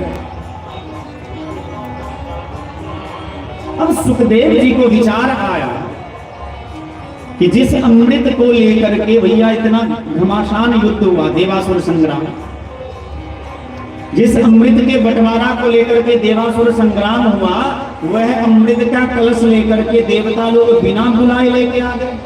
इसका मतलब है दाल में कुछ न कुछ काला है। यदि स्वार्थी लोग, ध्यान से सुनिएगा, यदि स्वार्थी लोग आपके हित की बात ज्यादा करने लगे कि आप ऐसा करिए आपका हित होगा, तो समझ जाइए कि दाल में कोई काला है। LIC वाले सब जब आते हैं तो कहते हैं कि ये क्या, ये कराइए, ये कराइए, बड़ा लाभ हो। भैया दाल में काला क्या? बताओ, वहां दाल में काला क्या?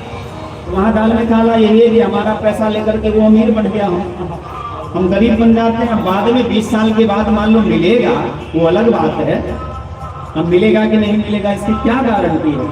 कहीं कंपनी डूब गई, हम ही मर गए, बहुत कारण हो सकते हैं। अभी जैसे सहारा इंडिया वाला कुछ सुनने में आया,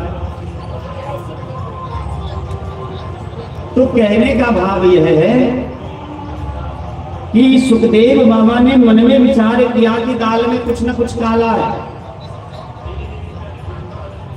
देवताओं को डांट करके भगा दिया। यदि तुम श्रद्धा पूर्वक कथा सुनने आते तो हम तुम्हें अवश्य कथा सुनाते, लेकिन तुम तो बनिया बन करके आए हो और बराबरी में सौदा होता है। वो सुधा को कथा लोके काच मनिर महान ब्रह्मरा तो विचार एवं तदा देवान जहासः। सुखदेव बाबा हंसने लगे। कांच का टुकड़ा देकर के हीरा खरीदने आए हो? वसुधा को कथा लोके कांच मनिर महान। तुम्हारा जो अमृत है वह अमृत क्या है? कांच का टुकड़ा है, और मेरा जो अमृत है वो क्या है? हीरा है, हीरा। तुम्हारा अमृत पीने के बाद कोई स्वर्ग में जाता है और क्षुण्णे पुण्य मृत्यु लोके विसंति पुनरपि जननम पुनरपि मरणम पुनरपि जननी जठरे शयनम। ये चक्र जो है चलता रहता है। तुम्हारा अमृत पीने के बाद व्यक्ति अभय नहीं होता, अमर तो हो जाता है लेकिन मरने का डर नहीं जाता। लेकिन मेरा अमृत पीने के बाद व्यक्ति निर्भय हो जाता है। कैसे? एक संत का भाव है, सिर पर सीताराम फिक्र फिर क्या करना, मेरे सिर पर सीताराम फिक्र फिर क्या करना, मेरे सिर पर सीताराम फिक्र फिर क्या करना,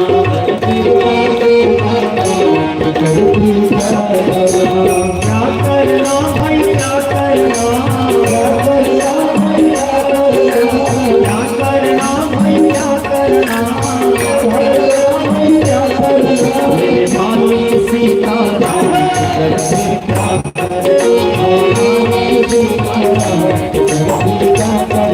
मेरे मालिक सीताराम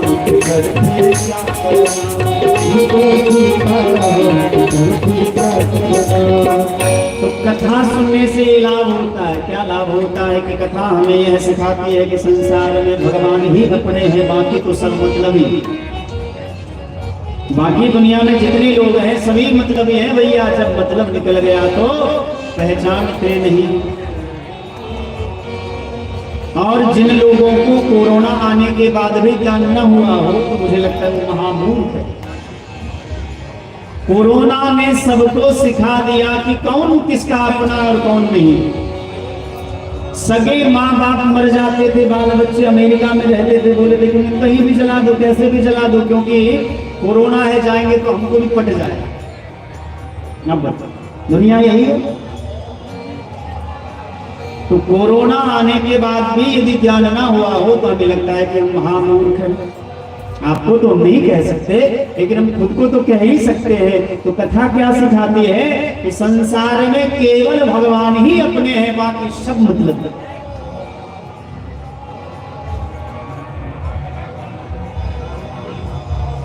भगवान के सिवा दूसरा कोई अपना हो ही नहीं सकता। कैसे नहीं हो सकता? आप इसको समझिए। ऐसे हम कह देंगे तो आप मानेंगे नहीं। यदि अपने होते तो द्रौपदी के कितने पति थे बताइए? 5 पति थे, एक आध पति नहीं। और जो थे सो अपने आप में धुरंधर। धर्म की पराकाष्ठा महाराज युधिष्ठिर स्वयं थे, महान धर्मात्मा। 10,000 हाथी का बल था किसमें? वीर। क्या किया? सबसे बड़े धर्मात्मा उस समय के वही थे, युधिष्ठिर जी महाराज। क्या कर रहे? नकुल सहदेव बहुत बड़े योद्धा थे, दुनिया के सबसे बड़े धनुर्धर थे अर्जुन, लेकिन किसी ने कुछ नहीं किया। किया किसने? कमाल किसने किया? भगवान ने। आप आगे चल करके गजेंद्र की कथा श्रवण करेंगे। गजेंद्र के पास 50 परिवार के लोग थे, लेकिन जब ग्राह ने पैर पकड़ लिया तो छटपटाता रहा, किसी ने कुछ नहीं किया। अंत में भगवान ने ही। तो सच्ची बात यह है कि भगवान ही अपने हैं, बाकी सब मतलबी है।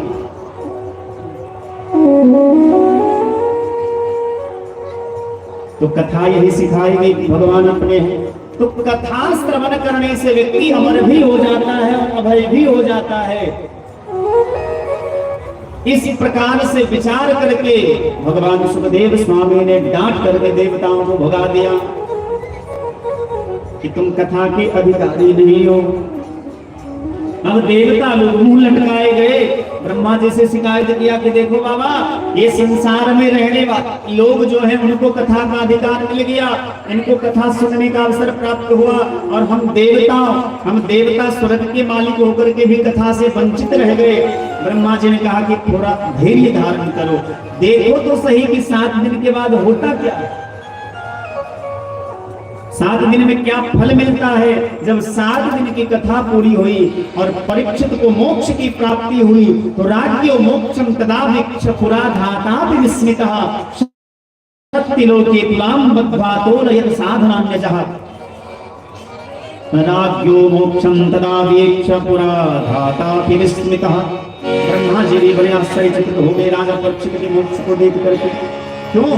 क्योंकि जिसकी अकाल मृत्यु होती है सर्प काटने से, आग में जल जाने से, सड़क दुर्घटना में जहर खा लेने से, इस प्रकार की जिसकी मृत्यु होती है उसको मोक्ष नहीं मिलता है। इसलिए तो हम वैष्णव लोग क्या करते हैं, जब भगवान के चरणामृत लेने लगते हैं तो अकाल मृत्यु हरणं सर्वव्याधिनाशनं विष्णोः पादोदकं कृत्वा पुनर्जन्म न विद्यते। अकाल मृत्यु हरणम एक संत का भाव है। यदि कोई वैष्णव श्रद्धा पूर्वक चरणामृत लेकर के यात्रा करे और उसके भाग्य में यदि मृत्यु योग भी होगा तो 24 घंटे के लिए मृत्यु टाल दिए जाएंगे। चरणामृत में ये सामर्थ्य है, लेकिन निष्ठा होनी चाहिए। भगवान के चरणामृत में, भगवान के प्रसाद में यदि निष्ठा होगी तो आपकी मृत्यु भी टल जाएगी। ऐसा संत का भाव है। अकाल मृत्यु हरणं सर्वव्याधिनाशनं विष्णोः पादोदकं कृत्वा पुनर्जन्म न विद्यते। राज्यो मोक्षं तदा वीक्ष पुरा धाता विस्मितः सत्यलोके तुलां बद्ध्वातो लयत साधनान्यजः।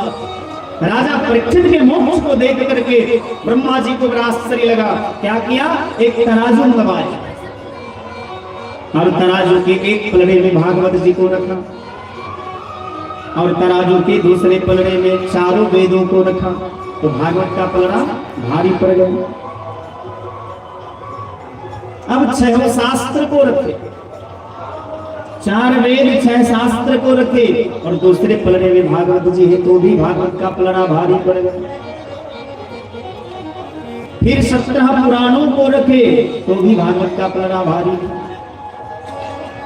संसार में जितने धर्म है, कर्म है, नियम है, योग है, जप है, व्रत है, यम है, नियम है, आसन प्राणायाम प्रत्याहार ध्यान धारणा समाधि अष्टांग योग इत्यादि जो है सबको एक पलड़े में रखा और एक पलड़े में केवल भागवत जी को रखा। तब भी लघुन्यन्यानि जातानि गौरवेन इदं महत् तदा ऋषिगणा शरवे विस्मयं परमं ययो।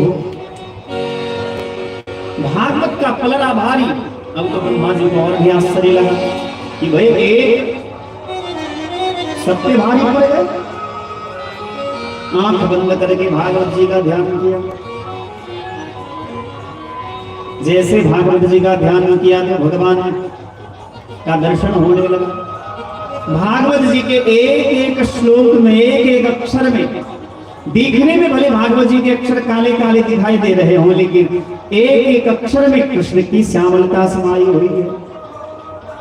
ये तब की बात है जब पूरी लीला को करके भगवान गोलोक धाम को जा रहे थे। उद्धव जी महाराज ने प्रभास चित्र में पूछा कि सरकार, आपने जब तक इस धरती पर निवास किया तब तक तो सभी बड़े आनंद से रहे, आपके चले जाने के बाद आपके भक्त को यदि दुख होगा तो किसके शरण में जाएंगे? तो भगवान को बड़ी दया।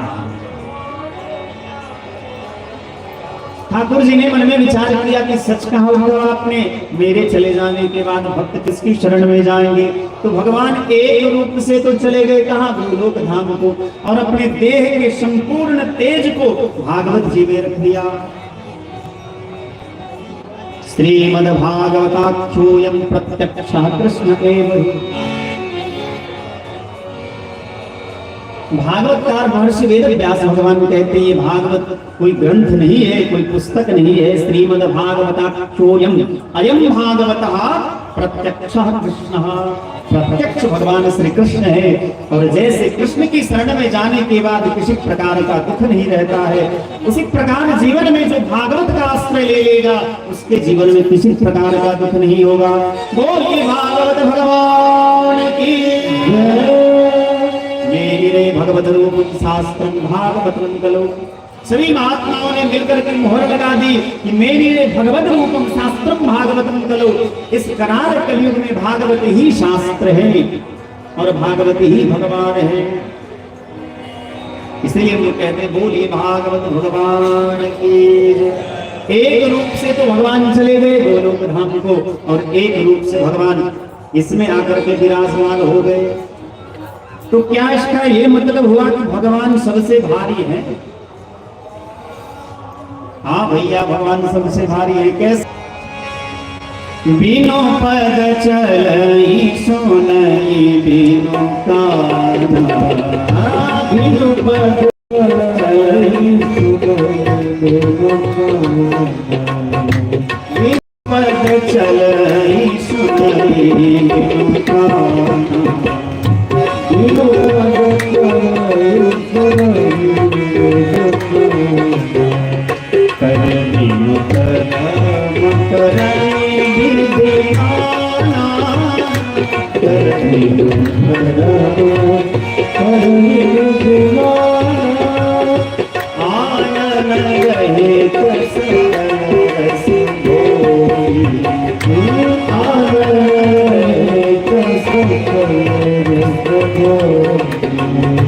बिनु पानी बकता पर जोगी, बिनु पानी बकता पर जोगी।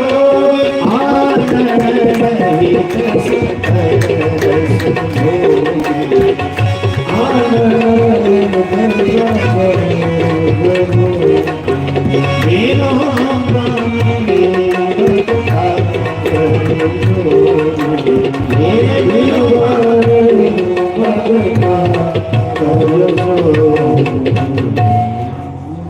जो निर्गुण निराकार ब्रह्म है वही जब सगुण साकार बन करके आए ना, कहा? अयोध्या जी में। अयोध्या जी में जब भगवान सगुण साकार बन करके आए तो कौशल्या मैया कहती है ब्रह्मांड निकाया निर्मित माया रोम रोम प्रतिवेद कहे। भगवान के एक एक रोम में अनेकों ब्रह्मांड है, एक आध नहीं। ऐसे तो 14 भुवन है, 14 भुवन एक पति होई, 7 लोक ऊपर है 7 लोक नीचे। 7 लोक ऊपर 7 लोक नीचे है और इस 14 भुवन के मालिक कौन है? एक भगवान है। वही भगवान किसी के पुत्र बन करके जब आए तो कौशल्या मैया ने क्या कहा? जब राम रूप में आए तो ब्रह्मांड निकाया निर्मित माया रोम रोम प्रतिवेद कहे। वेद कहता है कि आपके एक एक रोम में, सामान्य रूप से एक व्यक्ति के देह में 3.5 करोड़ छिद्र होते हैं। अब विचार करिए कितना बड़ा गणित है। एक व्यक्ति के देह में कम से कम 3.5 करोड़ छिद्र होते हैं, रोम होते हैं। और भगवान के एक एक रोम में ब्रह्मांड निकाया निर्मित माया रोम रोम प्रतिवेद कहे।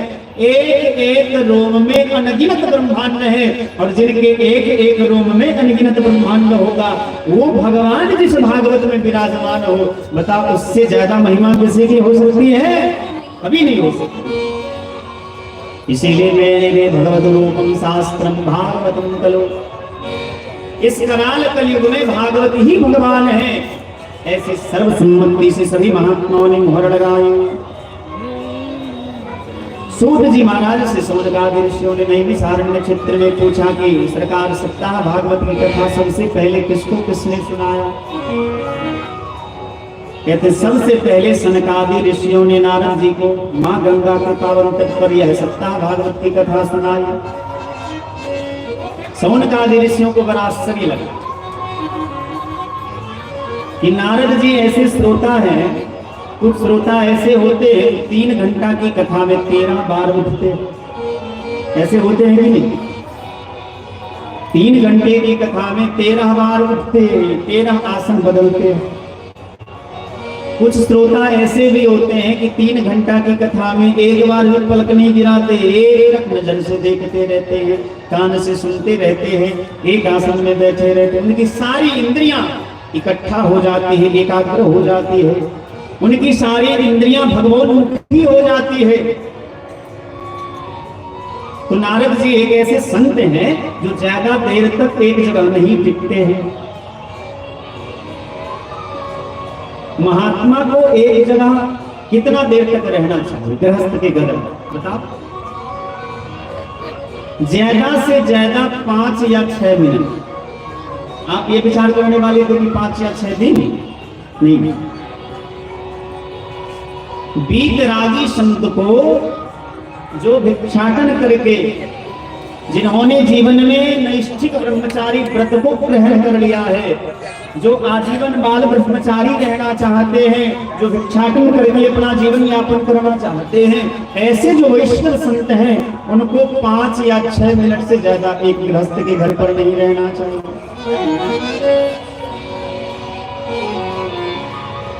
ऐसा नियम है। और भैया पानी बहता रहे तो अच्छा लगता है, उसी प्रकार संत यदि भ्रमण करते रहे तो ही अच्छे लगते हैं। संत यदि एक जगह रुक जाए, टिक जाए, अब तो मैं ये नहीं कह सकता कि बुरी बात है, लेकिन फिर सबका कल्याण कैसे होगा? संत यदि भ्रमण नहीं करेंगे तो संसार के लोगों का उद्धार कैसे होगा? इस न्याय से भी संत को भ्रमणशील होना चाहिए। संत को एक जगह पर बहुत दिन तक नहीं टिकना चाहिए, क्योंकि सामान्य नियम है यदि एक जगह पर आप ज्यादा दिन तक टिकते हैं तो उस जगह से भी आपको मोह हो जाए।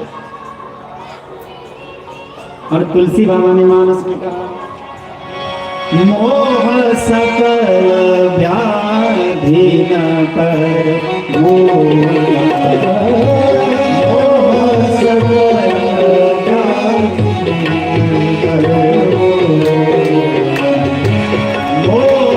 सकल व्याधि न कर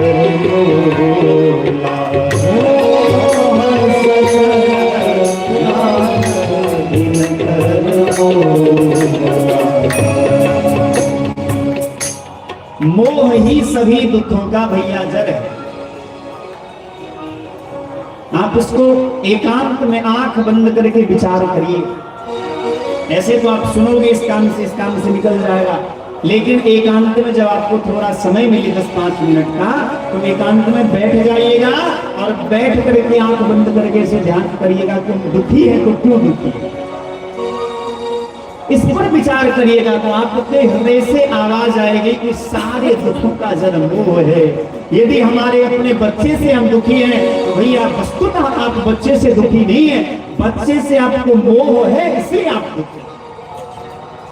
पत्नी के कारण यदि आप दुखी हैं तो पत्नी से दुखी नहीं, पत्नी से मोह है इसलिए आप दुखी हैं।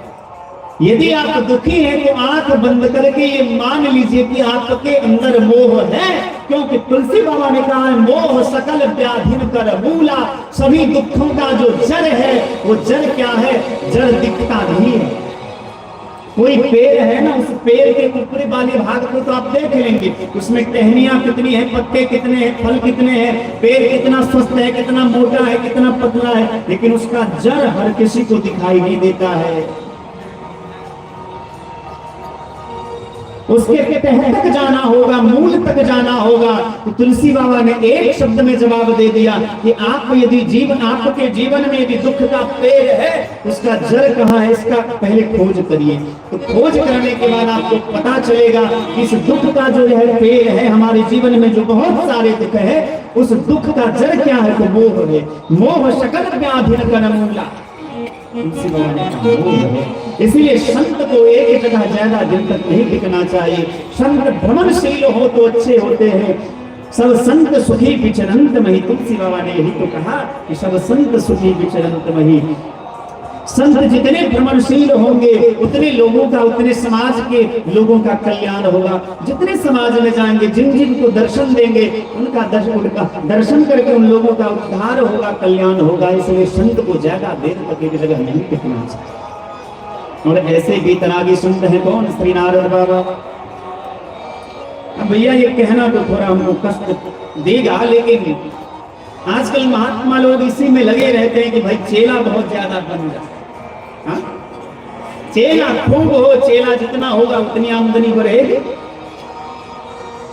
नारद बाबा ऐसे संत हैं जिनके 4 शिष्य, 2 शिष्य हैं बूढ़े व्यास और 2 शिष्य हैं बालक व्यास, मतलब 2 बच्चे हैं और 2 बूढ़े। 2 बच्चे कौन है? एक श्री ध्रुव जी महाराज और एक श्री प्रहलाद जी महाराज। और 2 बूढ़े शिष्य कौन है? एक श्री वाल्मीकि जी और एक श्री महर्षि वेदव्यास भगवान। ये 4 शिष्य और 4 योग्य शिष्य। इस बात को चरितार्थ कर दिया नारद बाबा ने कि पूत सपूत तकाधन संचय, पूत कपूत तकाधन संचय, एक चंद्रस्तमोहंति न तारा गणैरपि। यदि हजारों तारा आकाश में हो वो भी संसार के अंधकार को नष्ट नहीं कर सकता, लेकिन एक चंद्रमा के उदय होने से सारा संसार का अंधकार समाप्त हो जाता है। उसी प्रकार आपके 100 पुत्र हैं या 1000 पुत्र हैं, 10 पुत्र हैं या 10,000 पुत्र हैं, ये बहुत बड़ी बात नहीं है। वस्तुतः विचार करने वाली बात तो यह है उसमें वस्तुतः पुत्र कौन है, क्योंकि पुत्र का अर्थ होता है पुण्णाम नरकात्रायते यह सह पुत्रः। जो पुत्र नामक के नरक से हमारी रक्षा करता है वह पुत्र है। एकस चंद्रस्तमोहंति, नारद जी के 4 शिष्य और 4 बड़े योग्य शिष्य हैं। अब इसका अर्थ यह नहीं कि शिष्य बनाना नहीं चाहिए, बहुत शिष्य बनाना चाहिए। शिष्य तो खूब बनाइए, लेकिन गुरु का कर्तव्य बनता है कि शिष्य को ज्ञान दे, उनका हाथ पकड़ करके परमात्मा के हाथ में जोड़ दे। जो गुरु ऐसा नहीं करते हैं, हरई शिष्य धन सोक न हरई, सो गुरु घोर नरक मुँह परहि। जो गुरु अपने शिष्य का धन तो हरण करते हैं, धन तो लेते हैं, लेकिन उसका शोक हरण नहीं करते, ऐसे गुरु घोर नरक में जाते हैं। उसी प्रकार शिष्य की भी एक मर्यादा है, शिष्य की भी एक गरिमा है, शिष्य की भी एक दायरा है, उनके भी कुछ कर्तव्य है। शिष्य का कर्तव्य क्या है कि गुरु के चरणों में एकदम आंख मूंद करके भरोसा हो कि लगन तुमसे लगा बैठे, जो होगा देखा जाएगा, तुम्हें अपना बना बैठे, जो होगा देखा जाएगा। एक संत का बड़ा सुंदर भाव है, लगन तुमसे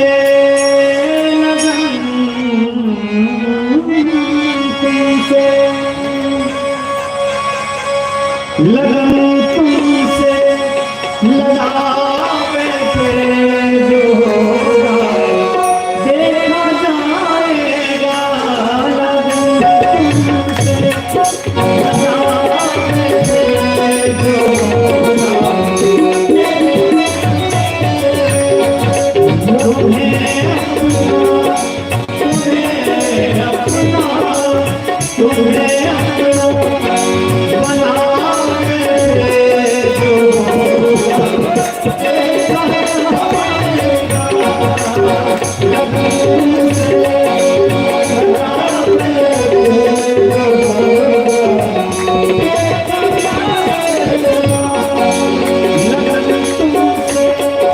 लगा बैठे,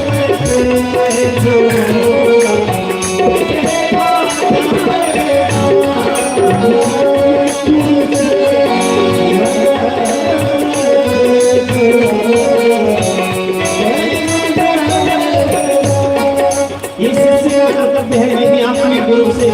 होगा ले ली है, उनके ऊपर छोड़ दीजिए, उनके भरोसे छोड़ दीजिए। मानवीय बुद्धि वाला भक्ति न करिए, मालदार भक्ति करिए। बंदरिया का बच्चा जब बंदरिया एक डाल पर से दूसरे डाल पर छलांग लगाती है ना, तो बंदरिया का बच्चा अपनी माँ को ऐसे नीचे से पकड़ के रहता है। जब बंदरिया एक डाल पर से दूसरे डाल पर छलांग लगाती है तो इसके बच्चे की जिम्मेदारी है कि जोर से पकड़े, थोड़ा ढीला किया तो गिर जाएगा बेचारा। एक होता है मालदार भक्ति, जिसमें बिल्ली का बच्चा, जैसे बिल्ली अपने बच्चे को उसी दांत से दबा के उसका कंठ दबा करके ले जाती है, यहाँ से वहां उठा के ले जाती है। जिस मुंह में जिस दांत से कई बड़े बड़े चूहे को चबा करके निकल जाती है, लेकिन उसके बच्चे को भरोसा है ये मेरी माँ मेरा हित नहीं करेगी। उसी प्रकार गुरु के ऊपर, इष्ट के ऊपर आंख बंद करके भरोसा होना चाहिए। क्या लगन तुमसे लगा बैठे, जो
जो होना था सो तो हो गया सरकार, अब आपके चरणों में ही हमारा आश्रय है, ये निष्ठा होनी चाहिए शिष्य की। सौनकादि ऋषियों ने पूछा कि नारद बाबा एक ऐसे संत हैं जो एक जगह टिकते नहीं, और सनकादि ऋषि एक ऐसे संत हैं जो संसारियों के बीच जाते नहीं, तो फिर दोनों का संयोग कैसे है?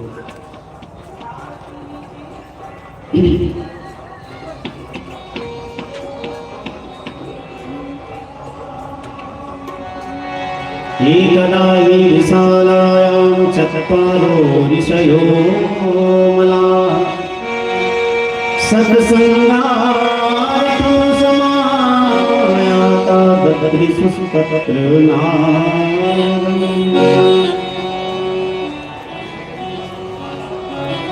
एक बार की बात है,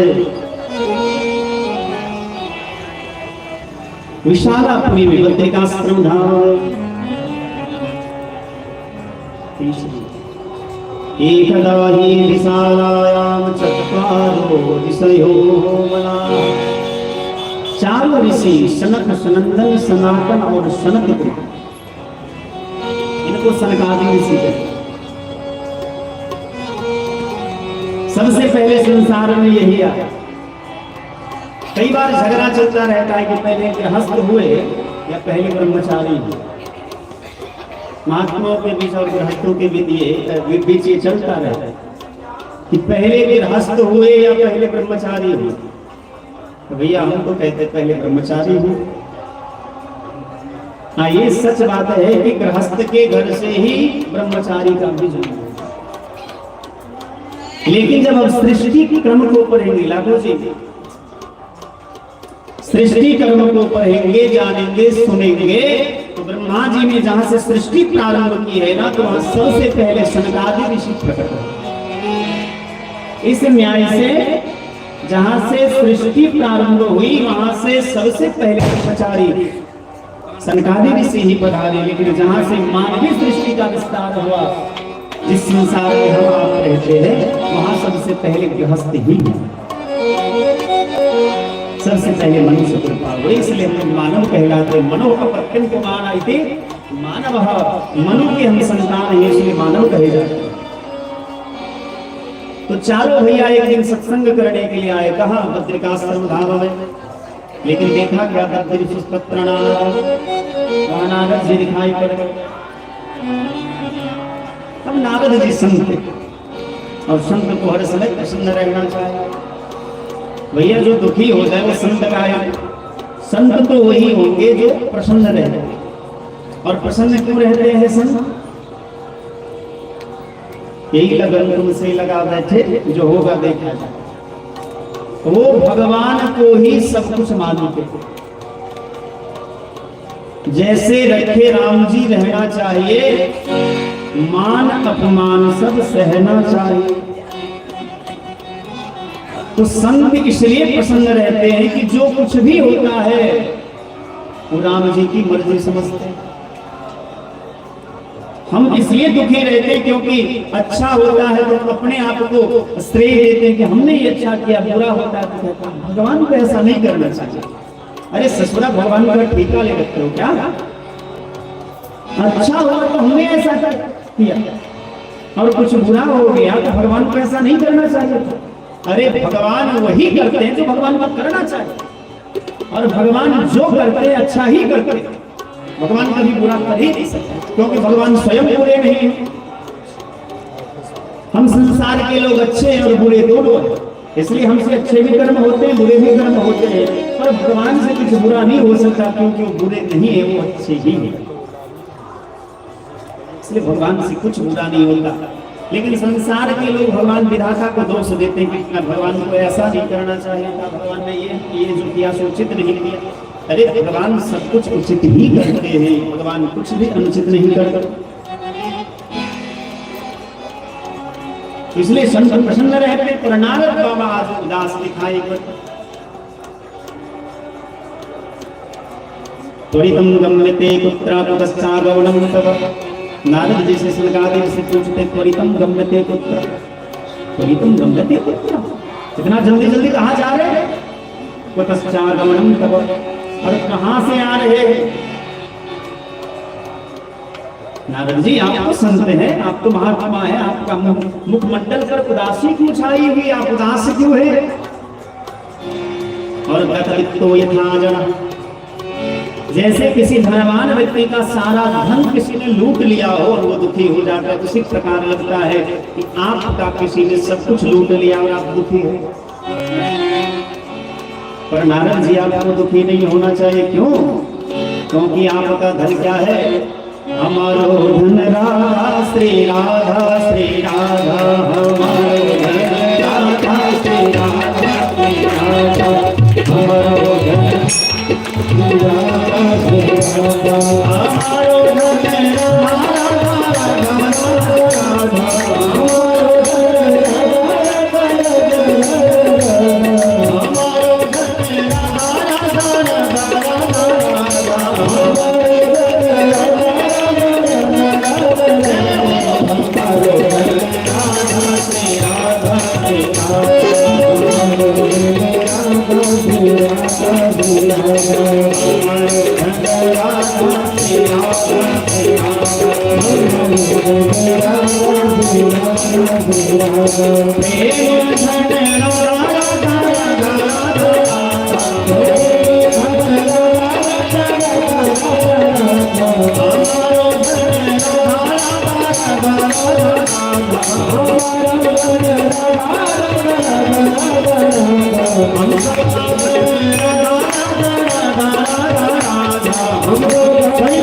सनकादि ऋषि ने कहा कि नारद जी आप चिंतित क्यों हो? महात्माओं का सबसे बड़ा धन क्या होता है? कबीरा सब जग निर्धना। कबीर बाबा कहते हैं कबीरा सब जग निर्धना, धनवंता नहीं को। संसार में हर कोई गरीब है, धनवंता सोई जाने, जाको राम नाम धन हो। कबीर बाबा की दृष्टि में तो सारा संसार भिखारी है। और एक कवि ने तो बड़ी सुंदर बात कही भैया कि दाता एक राम भिखारी सारी दुनिया। संसार में हर कोई भिखारी है, बस दाता केवल श्री सीताराम। एक बहुत बड़ा दाता था, सेठ था, बहुत दानी था। महात्मा ने सुना कि बहुत बड़ा सेठ है, उसके द्वार पर जो भी जाता है खाली हाथ नहीं लौटता। महात्मा ने विचार किया कि चलो हम भी चलते हैं, कुछ मांग लेते हैं। महात्मा गए, राजा उस समय पूजा कर रहा था। द्वारपाल ने रोका के दिया, आप नहीं जा सकते, राजा पूजा में बैठे हुए हैं। महात्मा ने धक्का दिया, चले गए अंदर। अंदर जाकर के क्या देखते हैं कि राजा भगवान के सामने ऐसे हाथ फैलाए हैं।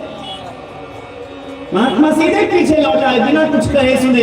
अरे भैया हमने तो सुना था कि बहुत बड़ा दाता, ये तो बहुत बड़ा भिखारी है। ये भी भगवान के सामने हाथ फैलाए बैठा है। उस भगवान को तो हम भी जानते हैं। आज मुझे पता चला कि दाता एक राम भिखारी सारी दुनिया।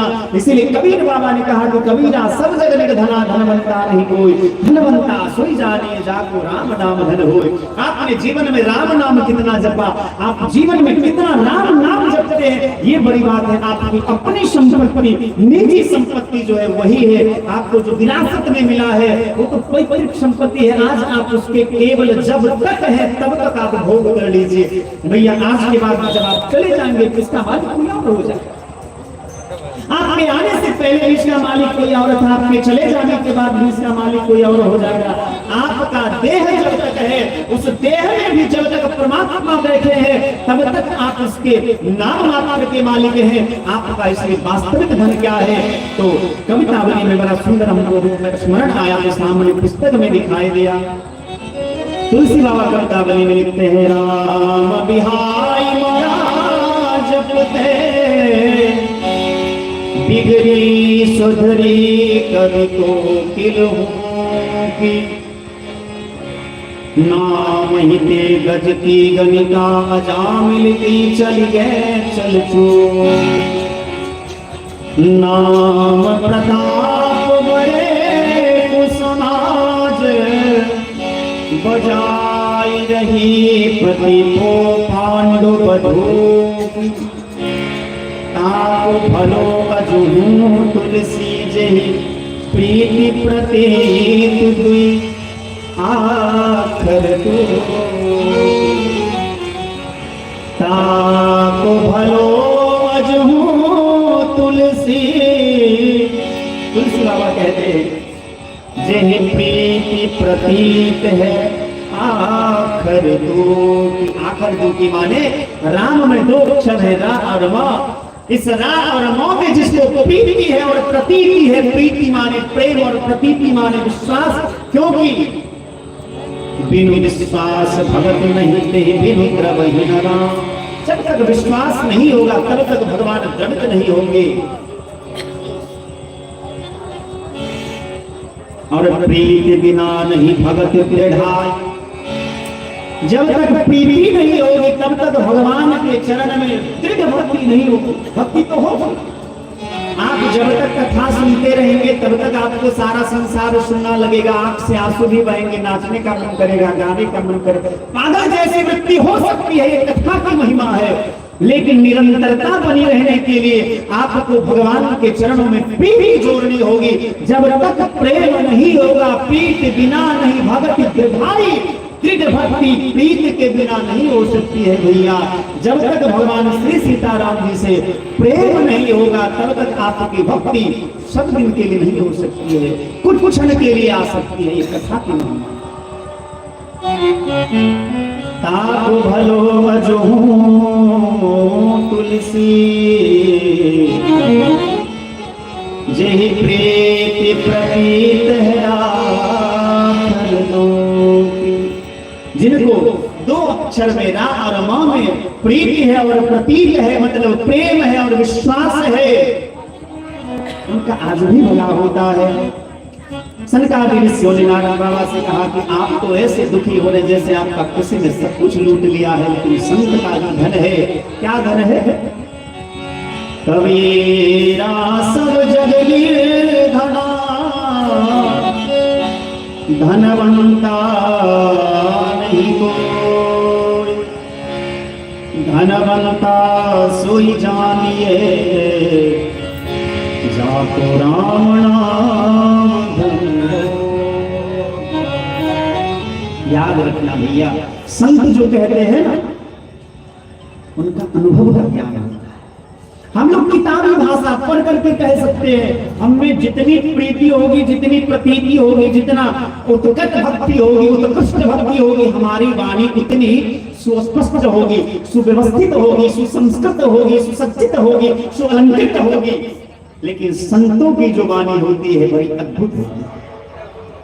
संत माने साक्षात भगवान। तो संत कबीर कहते हैं धनवंता सोई जानी। कबीर बाबा की दृष्टि में संसार में वही धनवान है जिसके पास राम नाम रूपी धन है। और नारद बाबा आप तो दासा नाम अग्रणी, आप तो सभी भक्तों में अग्रगणी संत है, आप उदास क्यों है? आप अपने उदासी का कारण बताइए। नारद बाबा कहते अहम तो पृथ्वीव्यातो ज्ञात्वा सर्वोत्तमामिति पुष्करं च प्रयागं च काशीं गोदावरीं तथा हरिक्षेत्रं कुरुक्षेत्रं श्रीरंगं सेतुबन्धनम् एवमादेषु तीर्थेषु भ्रममाण इतस्ततः। नारद बाबा कहते हैं कि भैया हम एक बार पृथ्वी पर गए। क्यों गए? हम तो पृथ्वीव्यातो गया, क्यों? ज्ञात्वा सर्वोत्तमामिति, यह जान करके कि पृथ्वी पर लोग सत्संगी होते हैं, भजनानंदी होते हैं। जब हमारे राम जी जाने लगे ना तो हनुमान जी एकांत में बैठ करके रो रहे। इस बात का दुख था कि भगवान से दूर हो रहे हैं। तो राम जी ने बुलवाया और संदेशा भेजा कि हनुमान क्या तुम मेरे साथ नहीं जाओगे? हनुमान जी ने कहा कि नहीं सरकार, जाने का मन तो बहुत है, आपके बिना कैसे रह सकता है ये हनुमान। लेकिन एक बात हमने संतों के मुखारबिंद से सुनी है कि आपका जो धाम है, आपका जो घर है, वहां आपके सिवा कुछ नहीं है, वो वैकुंठ है, वहां कोई कथा कीर्तन नहीं होता है। हाँ मन तुमने सही सुना है, वहां जाने के बाद कथा कीर्तन की क्या आवश्यकता है? बोले फिर तो सरकार हमको संसार में ही रहने दीजिए, क्योंकि आज कार्तिक का मास मेला लगा तो सिमरिया में बहुत सारे संत भगवान आएंगे और कथा श्रवण कराएंगे। तो हनुमान जी का एक व्रत है, जैसे राम जी का व्रत है कि सकल देव प्रपन्नाय तवासमीति च याचते अभयम सर्वभूते जो ददामि हमते व्रतम मम। और भगवान ने गीता में भी कहा है कि नामे भक्तः प्रणश्यति, ये मेरी प्रतिज्ञा है। उसी प्रकार हनुमान जी की भी प्रतिज्ञा है क्या, यत्र यत्र रघुनाथ कीर्तनम तत्र तत्र कृतमस्तकांजलि। जहां जहां भगवान का कीर्तन होता है, जहां जहां ठाकुर जी की कथा होती है, हनुमान जी उतने रूप धारण करके वहां वहां विद्यमान होते हैं। और इसीलिए हनुमान चालीसा में तुलसी बाबा ने लिखा कि चारों जुग प्रताप तुम्हारा। हनुमान जी धरती पर ही रहे। आज भी जब संत भगवान के ऊपर, धर्म के ऊपर जब कोई संकट आता है तो हनुमान जी किसी न किसी रूप में प्रकट होकर के धर्म की रक्षा करते हैं। तो नारद जी कहते हैं अहम तो पृथ्वी व्यापो ज्ञापा सर्वोत्तमामिति पुष्करम च प्रयागम च काशीम गोदावरीम तथा। मैं पृथ्वी पर गया और सबसे पहले कहा गया पुष्कर, जहाँ ब्रह्मा जी का मंदिर है। पुष्कर गया, शांति नहीं मिली। प्रयागम च तीर्थराज प्रयाग गया, वहां भी शांति नहीं मिली। पुष्करम च प्रयागम च काशीम गोदावरी, काशी गया, गोदावरी गया, गंगा में गोदावरी, तीर्थ में प्रयाग। तीर्थराज प्रयाग में गए, गंगा में जितनी श्रेष्ठ गंगा है उसमें सबसे श्रेष्ठ गंगा कहाँ है, गोदावरी में, और वहां भी गए, वहां भी शांति नहीं मिली। फिर हरिद्वार गया, वहां भी शांति नहीं मिली। हरि क्षेत्रम कुरुक्षेत्र गया, वहां भी शांति नहीं। श्रीरंगम सेतु बंधनम, दक्षिण भारत में जितने भी तीर्थ हैं, जितने भी देवालय हैं, जितने भी संतों के आश्रम इत्यादि है, सब जगह गया, कहीं भी शांति नहीं मिली। मन में और क्रांति मच गई। तो इसका क्या अर्थ है, तीर्थराज प्रयाग में शांति नहीं मिलती है, हरिद्वार में शांति नहीं मिलती है। हाँ मिलती है कब, जब तीर्थ करने जाओगे तब ना। और जाओगे तीर्थ करने और भोजन चाहिए बढ़िया बढ़िया, हाँ बिस्तर चाहिए बढ़िया बढ़िया, सुख सुविधा यदि सोच करके जाओगे तो तीर्थ में जाने के बाद भी शांति नहीं है।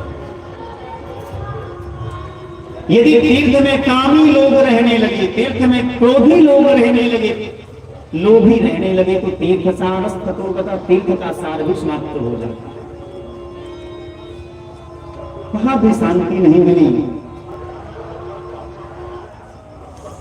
इसका अर्थ समझिए। इसका अर्थ यह है कि जब जब धरती पर अत्याचार होने लगता है तब तब उसका जो सार तत्व है वो पृथ्वी महारानी अपने हृदय में गर्भ में छुपा है। जैसे बेल के अत्याचार जब बढ़ने लगे, अधम न मेघ समान मानस में ऐसा आया है पंक्ति कि बेल का जब अत्याचार बढ़ने लगा तो पृथ्वी मैया ने सारे रत्नों को अपने गर्भ में छुपा लिया। और पृथ्वी जी महाराज जब विष्णु के अवतार पृथ्वी जी महाराज प्रकट हुए तो पृथ्वी का उन्होंने दो रूप में दोहन किया, तो सारे रत्नों को फिर से प्रदान किया पृथ्वी मैया। उसी प्रकार जब तीर्थ में यदि कामी क्रोधी लोभी लोग रहने लगे तो तीर्थ सारस्ततोगतः, तीर्थ का सार भी समाप्त हो जाता। मन में विचार किया कि अब कहीं शांति नहीं मिली तो चलो महात्माओं के यहाँ जाते हैं। महात्माओं के यहाँ भी गए तो वहां भी शांति नहीं मिली। क्यों? क्योंकि भैया पहले के जमाने में जो जितने बड़े त्यागी होते थे वो उतने बड़े महात्मा कहलाते थे। आजकल जिनका जितना बड़ा बड़ा आश्रम है, जितनी बड़ी बड़ी गाड़ियां हैं, जितने बड़े बड़े चेले चपाटी हैं, उतने बड़े बाबा कहलाते। यही संसार की विधान। तो संतों के यहाँ भी शांति नहीं मिली, तीर्थ में शांति नहीं मिली, मंदिर में शांति नहीं मिली। तो मन में विचार किया, और वही नहीं कथावाचकों की भी यही स्थिति है। कथावाचक चाहे जितना भी बढ़िया हो, जब तक अमेरिका, लंदन, रूस, जर्मनी में 2-4 कथा ना हो जाए तो तब तक लोग उन्हें अच्छे कथावाचक मानने के लिए तैयार ही नहीं है, चाहे कोई कितना भी बढ़िया कथा कहे। ये संसार की मानसिकता। मन में विचार किया कि शास्त्र में लिखा है धन्यो गृहस्थाश्रम, गृहस्थ का आश्रम बड़ा धन्य है, इसलिए चलो गृहस्थ के यहाँ चलते हैं। गृहस्थ के घर में गए, वहां भी शांति नहीं मिली। क्यों? क्योंकि करुणे प्रभुता गे श्याल बुद्धिनाय कन्या विक्रयणो वादनाम सकलकम वार्ताम कोपि न पृच्छति। और देखो गृहस्थों की क्या दुर्दशा है। तरुणी प्रभुता गेहे शारदो विधायक। घर किसके हिसाब से चलता है? जो नई नवेली दुल्हन आई है उसके हिसाब से। तरुणी प्रभुता गे, ये शास्त्र कहता है। तरुणी तरुणी माने वो तो जो घर में नई नवेली दुल्हन बन करके आई है उसके हिसाब से घर चलेगा, नहीं तो भैया घर में महाभारत होगा। घर में भोजन वही बनेगा जो उनको अच्छा लगता है। तरुणी प्रभुता गे श्याल को बुद्धिनायक। भाई भाई में प्रेम नहीं रहा, परिवार में प्रेम नहीं रहा। जितने भाई उतने दीवार खड़े हो। यदि एक माता, बताओ उस माता पिता के हृदय पर क्या बीतता होगा। एक कोख से, एक गर्भ से माँ ने 3 पुत्र को जन्म दिया और अपनी आंखों से देखा कि तीनों बेटा एक पालने में उसका लालन पालन हुआ, एक आंगने में खेला कूदा बड़ा हुआ, एक ही माँ के हाथ का बनाया हुआ भोजन पात्र कितना बड़ा हुआ। उसी माँ बाप की आंखों के सामने देखते देखते तीनों भाई के घर के बीच में 3 दीवार हो गए और तीनों अलग अलग। उस माँ बाप के हृदय में क्या बीतता होगा। लेकिन उन बूढ़ों की स्थिति क्या है? तो बार काम गोपी न पृच्छति गे, खांसते रहते हैं दिन भर रात भर, लेकिन कोई उनसे पूछने तक नहीं जाता। तरुणी प्रभुता गे श्याल को बुद्धिनायक। और विचार किसके लिए जाते हैं? साले साहब के। साले साहब भैया, साले यदि पढ़े लिखे हो तो उनसे विचार लेने में कोई आपत्ति नहीं, लेकिन याद रखिए साले सपनी ना होते तो महाभारत का युद्ध ना होता।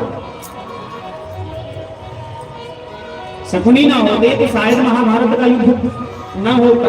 इसलिए ब्रजवासी एक बड़ा सुंदर भाव कहते, दीवार बिगाड़े आरो और घर बिगाड़े सारो। यदि एक दीवार में ज्यादा आलमीरा निकालेंगे ना तो दीवार कमजोर हो जाएगा। और घर में यदि साले साल का ज्यादा आना जाना लगा रहा है तो महाभारत होने में ज्यादा टाइम नहीं लगेगा।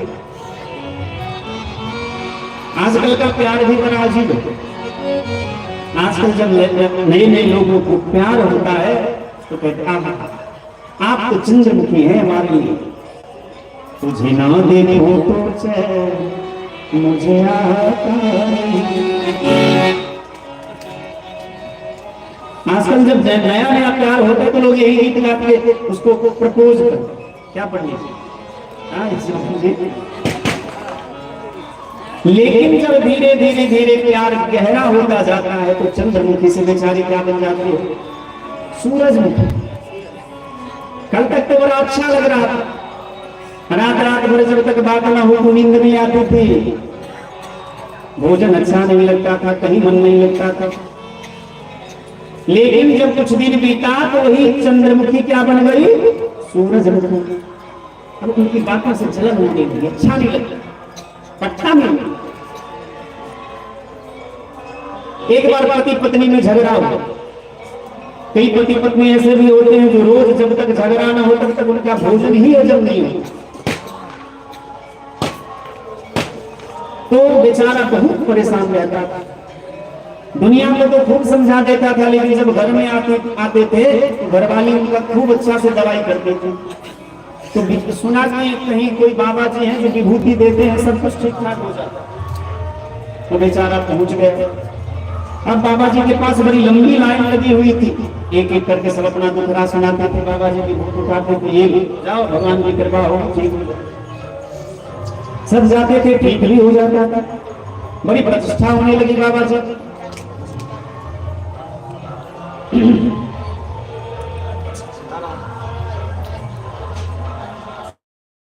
वो बेचारा भी गया, लाइन में वो भी लग गया। जब उसका नंबर आया तो बाबा जी से हाथ जोड़कर के कहा कि बाबा मेरा निजी मामला है, अब इतने लोगों के बीच में नहीं कह सकते। बाबा जी ने कहा कि चलो उसकी भी व्यवस्था है, एकांत रूम में चलो। एकांत रूम में ले गए।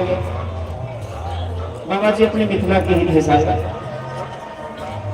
बाबा जी ने पूछा कि बताओ क्या रोग है, क्या बीमारी है, क्यों आए हो? बाबा सब कुछ ठीक है, आप लोगों की कृपा से घर में किसी चीज का कमी नहीं है, सब ठीक ठाक चलता है, लेकिन पत्नी से पटता नहीं, बहुत झगड़ती है, बहुत लड़ाई करती है।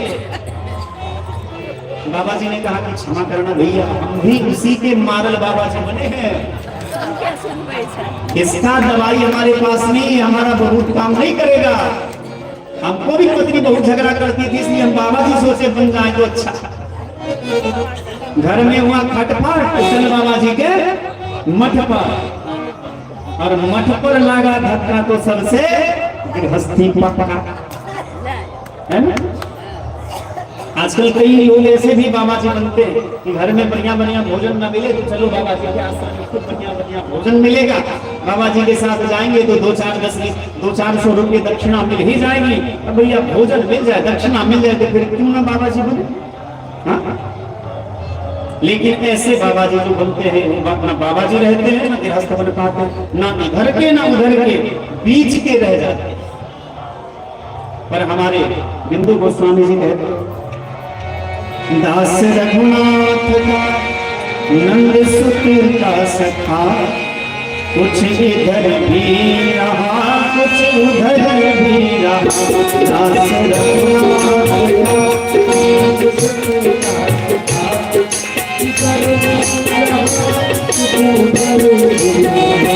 दास रघुनाथ नंद सुत का सखा, कुछ इधर भी रहा कुछ उधर भी रहा।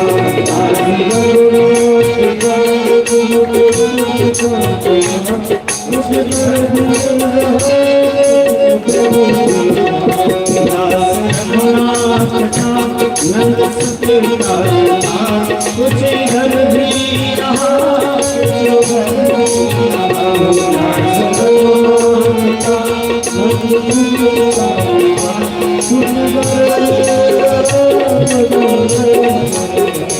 सुखमियासी अवध और ब्रजवास में, सुखमियासी अवध और ब्रजवास में, कुछ इधर भी रहा कुछ उधर भी रहा।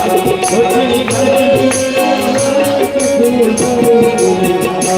मैथिली मोद मोद के लिया,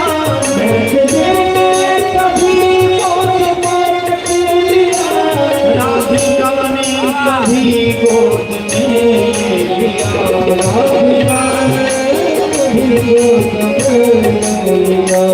आखिर सत्कार में मग्न होकर सदा, सत्कार में मग्न होकर सदा, कुछ इधर भी रहा कुछ उधर भी रहा।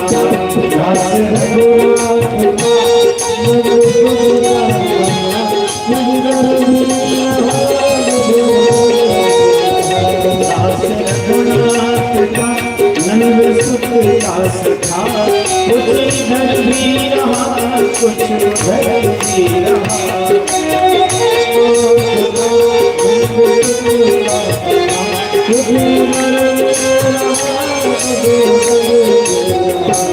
अब समय थोड़ा कम है और भजन कथा थोड़ी आगे तक कहना है, इसलिए अंतिम पंक्ति का आनंद लीजिए। कोई उधर ही रहा कोई कोई लड़ना इधर ना उधर ही रहा।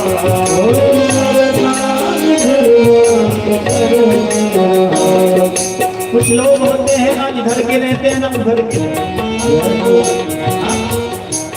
जैसे ये गुण सबसे ज्यादा नेता में पाया जाता है। जैसे वह बयान तैसे पिछोड़िए, जब बीजेपी की सरकार आएगी तो उसमें मिल जाएंगे, जिसकी सत्ता होगी उसके हो जाता। बिंदु गोस्वामी जी का वही भाव है कि कोई नर या इधर या उधर ही रहा, और कोई ऐसा होता है कि एक का होके रहता है।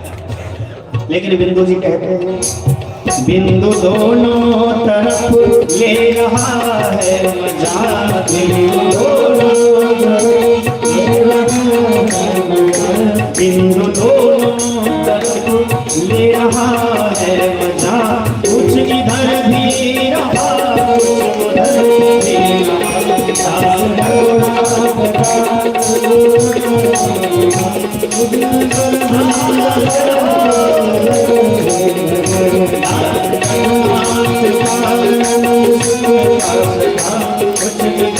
तो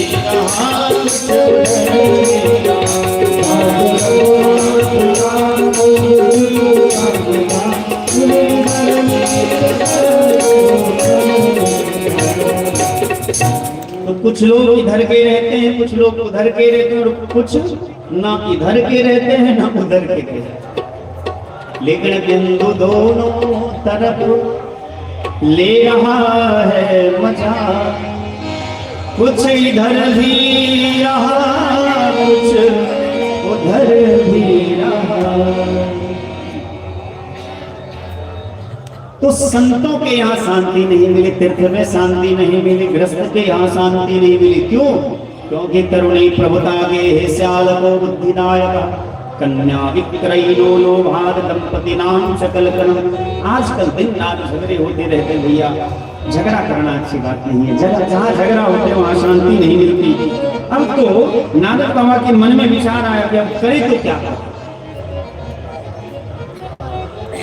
एक मादीश तीर्थेषु भ्रमवाणी तस्करता। नारद बाबा कहते हैं भटकता रहा लेकिन शांति कहीं नहीं मिली। फिर मैं वृंदावन आ गया, जहां भगवान कृष्ण ने बहुत सारी लीलाएं की थी। वृंदावन में आनंद तो आया, लेकिन वृंदावन की यमुना के तट पर देखा क्या, यावन् तटमापन्नो यत्र लीला हरेरभूत। जहां भगवान नारायण ने कृष्ण के रूप में अनेक प्रकार की लीलाएं की थी, वहां मैंने क्या देखा। तत्राश्चर्यं मया दृष्टं श्रूयतां तन्मुनीश्वराः। हे मुनीश्वर, हे सनकादि ऋषि, आप मेरे भाव को सुनिए। वहां मैंने एक आश्चर्य देखा। क्या देखा? एक युवती स्त्री बैठी हुई है जो बड़ी दिव्य सुंदर है, जिनकी आंखें बड़ी सुंदर सुंदर है। उनके बगल में दो वृद्ध बालक पड़े हुए हैं। अब वृद्ध बालक क्यों कहे?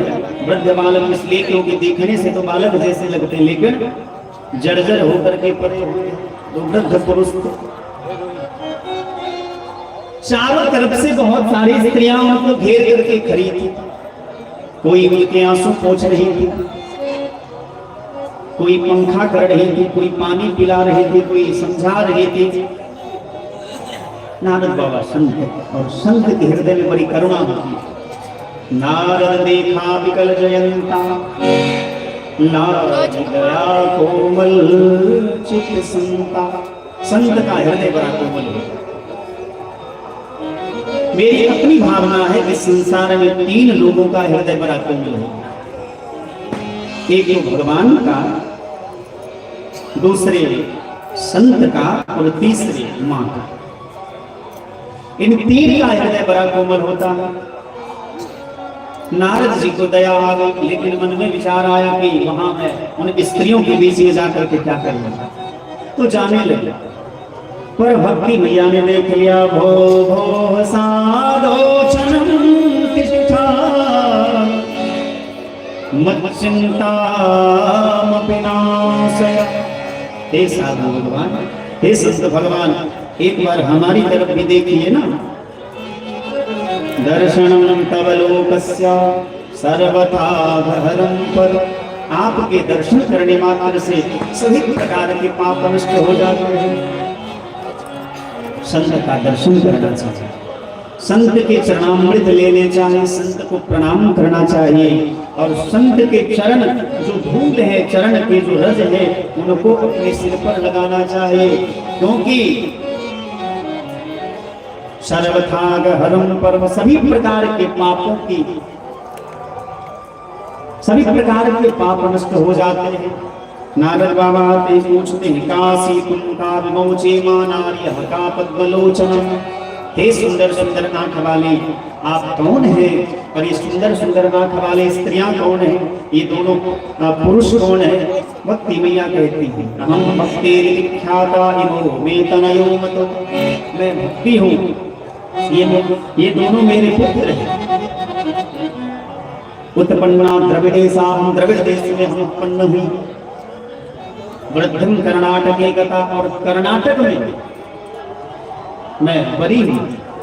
क्वचिन क्वचिन महाराष्ट्र, और महाराष्ट्र में कहीं कहीं मेरा सम्मान हो। गुड़ जले जीर्णताम गता, गुजरात में जाकर के हम बूढ़ी हो गई। वृंदावनं पुनः प्राप्य नवीनेव स्वरूपिणी वृंदावन पुनः प्राप्य नवीनेव स्वरूपिणी। वृंदावन में आकर के मैं तो युवती हो गई, लेकिन मेरे दोनों पुत्र बूढ़े हो गए। अब बताओ नारद बाबा, जिनके दोनों पुत्र बूढ़े हों, भला वो माँ सुखी कैसे रह सकती है? नारद बाबा ने आंख बंद करके ध्यान किया तो समझ गए ये कलयुग का प्रभाव है। भैया ये इसमें आप किसी का दोष नहीं है। अयम तो युग धर्म है वर्तते कश्च दोषनम, ये युग का धर्म है, कलयुग है, इसीलिए आप तो वृंदावन में आकर के युवती हो गई, लेकिन आपके दोनों पुत्र जो हैं बूढ़े हो गए।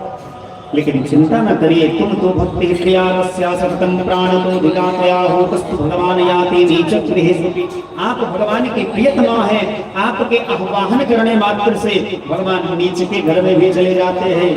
इसलिए आप चिंता न करिए। द्रौपदी च परित्राता येन गौरव कस्मलात्, जिन भगवान ने द्रौपदी की रक्षा की, लाज की रक्षा की, वह भगवान कहीं गए नहीं। स कृष्ण पापी नौबता, वह कृष्ण कहीं नहीं गए, यही है, हम आप सबके बीच में ही हैं, पर दिखते नहीं। उसी प्रकार जैसे भैया दूध के एक एक बूंद में घी रहता है पर दिखता नहीं, उस दूध में से घी निकालने के लिए उसकी एक प्रक्रिया है, उस प्रक्रिया से आपको गुजरना होगा। वो प्रक्रिया क्या है? उसी प्रकार भगवान कण कण में है, भगवान दिखते नहीं। क्यों? क्योंकि उस प्रक्रिया को हम अपनाते नहीं है। प्रक्रिया क्या है? संतों ने जो बताया है, सदग्रंथों ने जो बताया है, नव मंगे क्यों जिनके होई नारी पुरुष सचराचर कोई, सोई अतिशय प्रिय भामिनी मोरे सकल प्रकार भगत दृढ़ कोरे। सबरी कहीं पढ़ने नहीं गई। हमारे दादा गुरु जी बड़ा सुंदर भाव गाते थे, सिया राम तुम्हारे, सिया राम तुम्हारे चरणों में,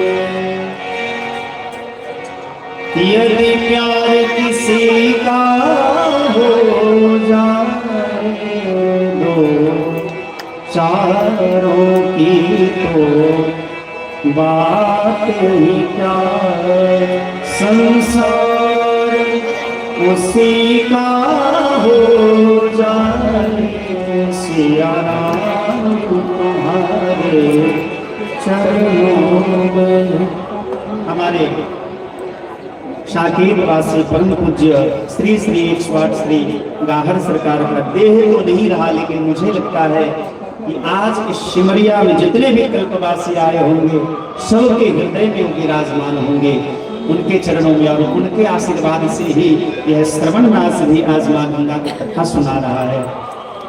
मुझे आज भी वह क्षण याद है जब हम आए थे, तब हमारे गुरु जी तो साधना में थे, तपस्या में थे 12 वर्ष के लिए। मुझे जहाँ तक स्मरण है, हम आए थे तो गुरु जी ने पीठ ठोकर कर कहा कि तुम माँ गंगा को कथा सुनाओ, और उन्हीं की कृपा से उनका देह भी इसी सिमरिया के मिट्टी में विलीन हो गया।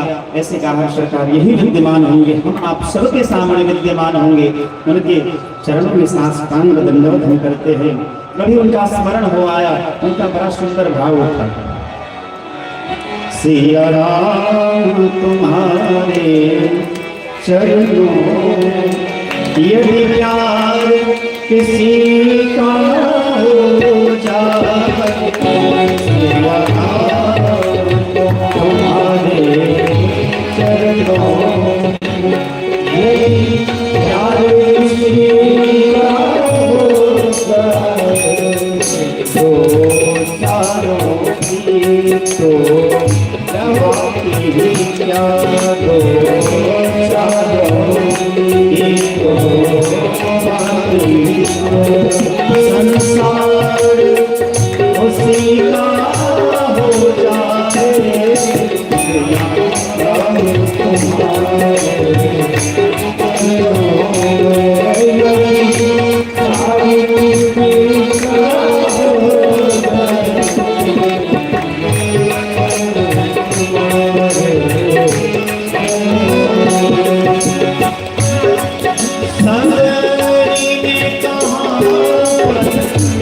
वेद पढ़ी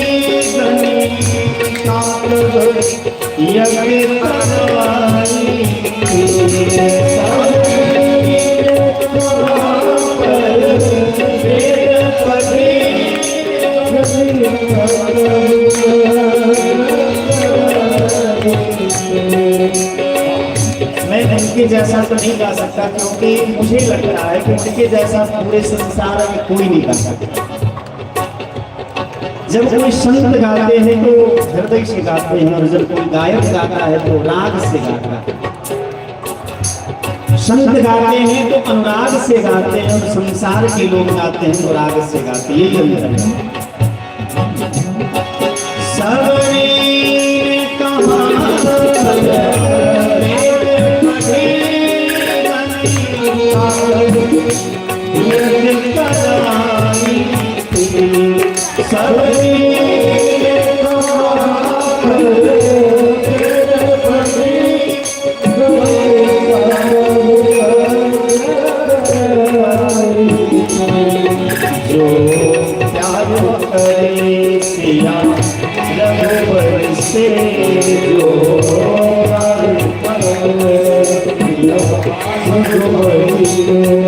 मेरे राम सीखे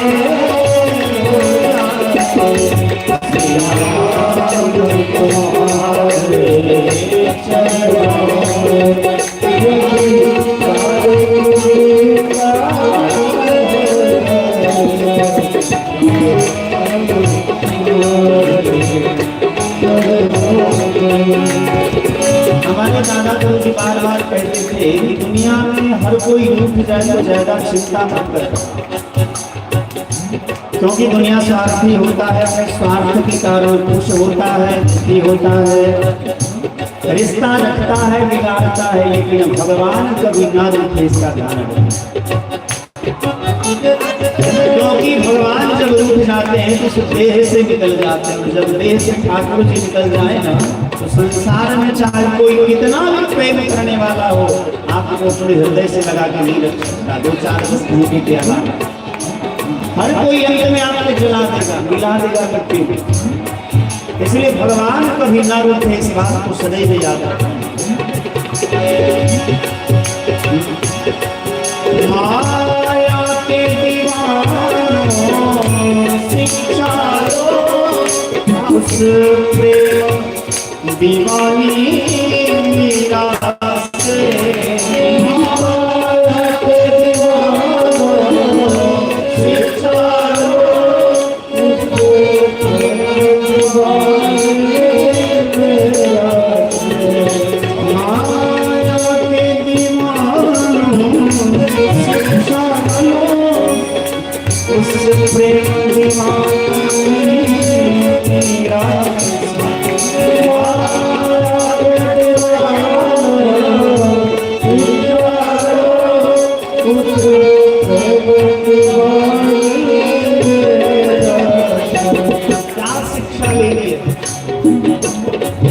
संसार का होकर क्या होगा, संसार का होकर क्या होगा,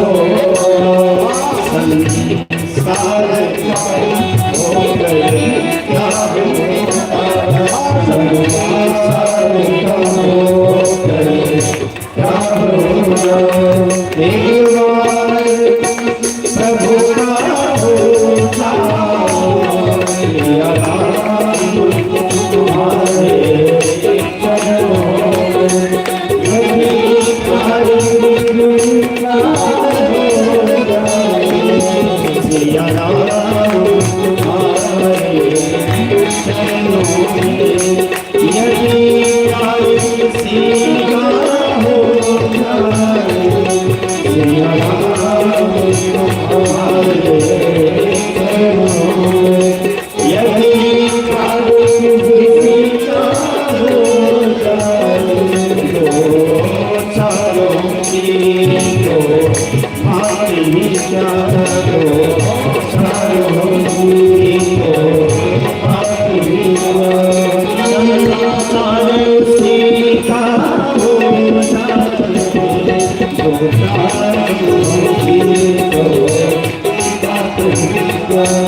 छोटा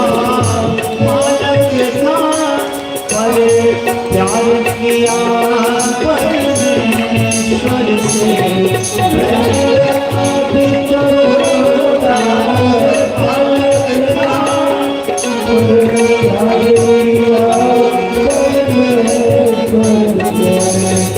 भैया ये दुनिया का बहुत बड़ा सत्य है। आप एक बार नहीं हजारों बार कथा सुनो, हजारों बार भागवत की कथा सुनो, लेकिन सबसे बड़ी कथा और सबसे बड़ा सच यही है कि भगवान के सिवा दुनिया में कोई अपना नहीं, और भगवान ही आपके प्रेम का कीमत दे सकते, बाकी दुनिया में कोई नहीं दे सकता।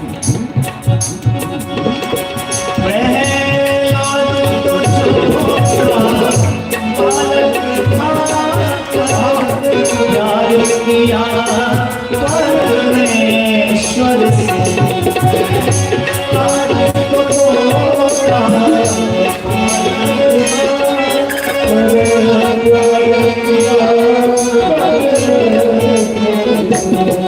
जो प्यार करे प्रभु जी से, जो प्यार करे सिया रघुपति से, सिया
तो भगवान कण कण में है पर दिखते नहीं, क्योंकि उसकी प्रक्रिया हमको नहीं आती। दूध के एक एक बूंद में घी है पर दिखता नहीं, क्योंकि हमको उसकी प्रक्रिया नहीं आती है। जिसको उस दूध के एक एक बूंद से घी निकालने की प्रक्रिया आती है, विधि आती है, नियम आता है, आप उसके चरण पकड़ लीजिए, आपको उसमें जैसे दूध के एक एक बूंद में घी दिखाई देगा, उसी प्रकार भगवान भी कण कण में रहते हैं। ये ज्ञान किसको है? महात्माओं को, संतों को, सद्गुरुओं को, पहुंचे हुए संतों को। आप उनके चरण पकड़ लीजिए और आप उनसे प्रार्थना करिए कि जो भगवान कण कण में छिपे हुए हैं वो हमको क्यों नहीं दिखाई देते। वो आपको एक प्रक्रिया बताएंगे, वो आपके हृदय में दिव्य दृष्टि प्रदान करेंगे, फिर आपको ठाकुर जी हर जगह दिखाई देंगे। फिर तो निज प्रभु में देखई जगत कहीं सन करो विरोध, फिर संसार में आपका कोई पराया नहीं होगा। हर जगह आपको वही भगवान दिखाई देगा, हर किसी में, हर जीव में, हर वस्तु में, हर जगह ठाकुर जी का दर्शन होगा। श्री नारद बाबा कहते हैं तुम तो भक्ति प्रिया तस्या सततं प्राण तोधिका तस्तु भगवान याति नीचक्रिहेश्वती। नीच के घर में भी भगवान चले जाते हैं, जहाँ भक्ति रहती है, इसलिए आप चिंता न करिए। नारद बाबा ने आंख बंद करके ध्यान लगाया और समझ गए कि ये कलयुग का प्रभाव है। समझाने लगे और शपथ खाते हैं कि मैं आपके दोनों पुत्र को जगाऊंगा, सचेत करूंगा, स्वस्थ करूंगा। तथा नाहम हरेर्दास लोके त्वां न प्रवर्तते। यदि मैं घर घर में आपकी प्रतिष्ठा न करूं तो मैं हरि का दास नहीं। कि नारद बाबा ने प्रतिज्ञा कर ली कि हर घर में कलयुग में भक्ति की प्रतिष्ठा होगी। और भैया संत का वचन है तो भगवान उनके वचनों को कभी झुठला नहीं सकते। प्रबल प्रेम के पाले पड़कर प्रभु को नियम बदलते देखा, अपना मान टले टल जाए पर भक्त का मान न टलते देखा।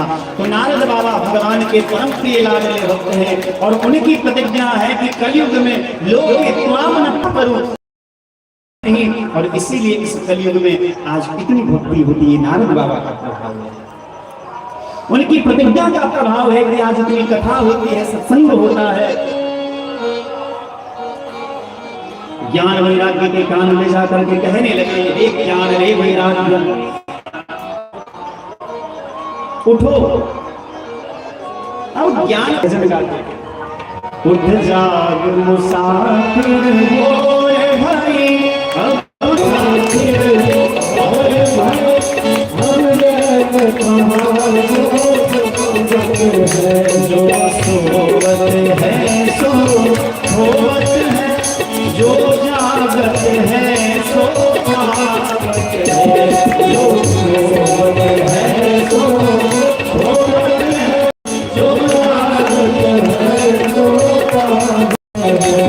उठ जाग मुसाफिर होए भाई, हमने कहा जो सोवत है,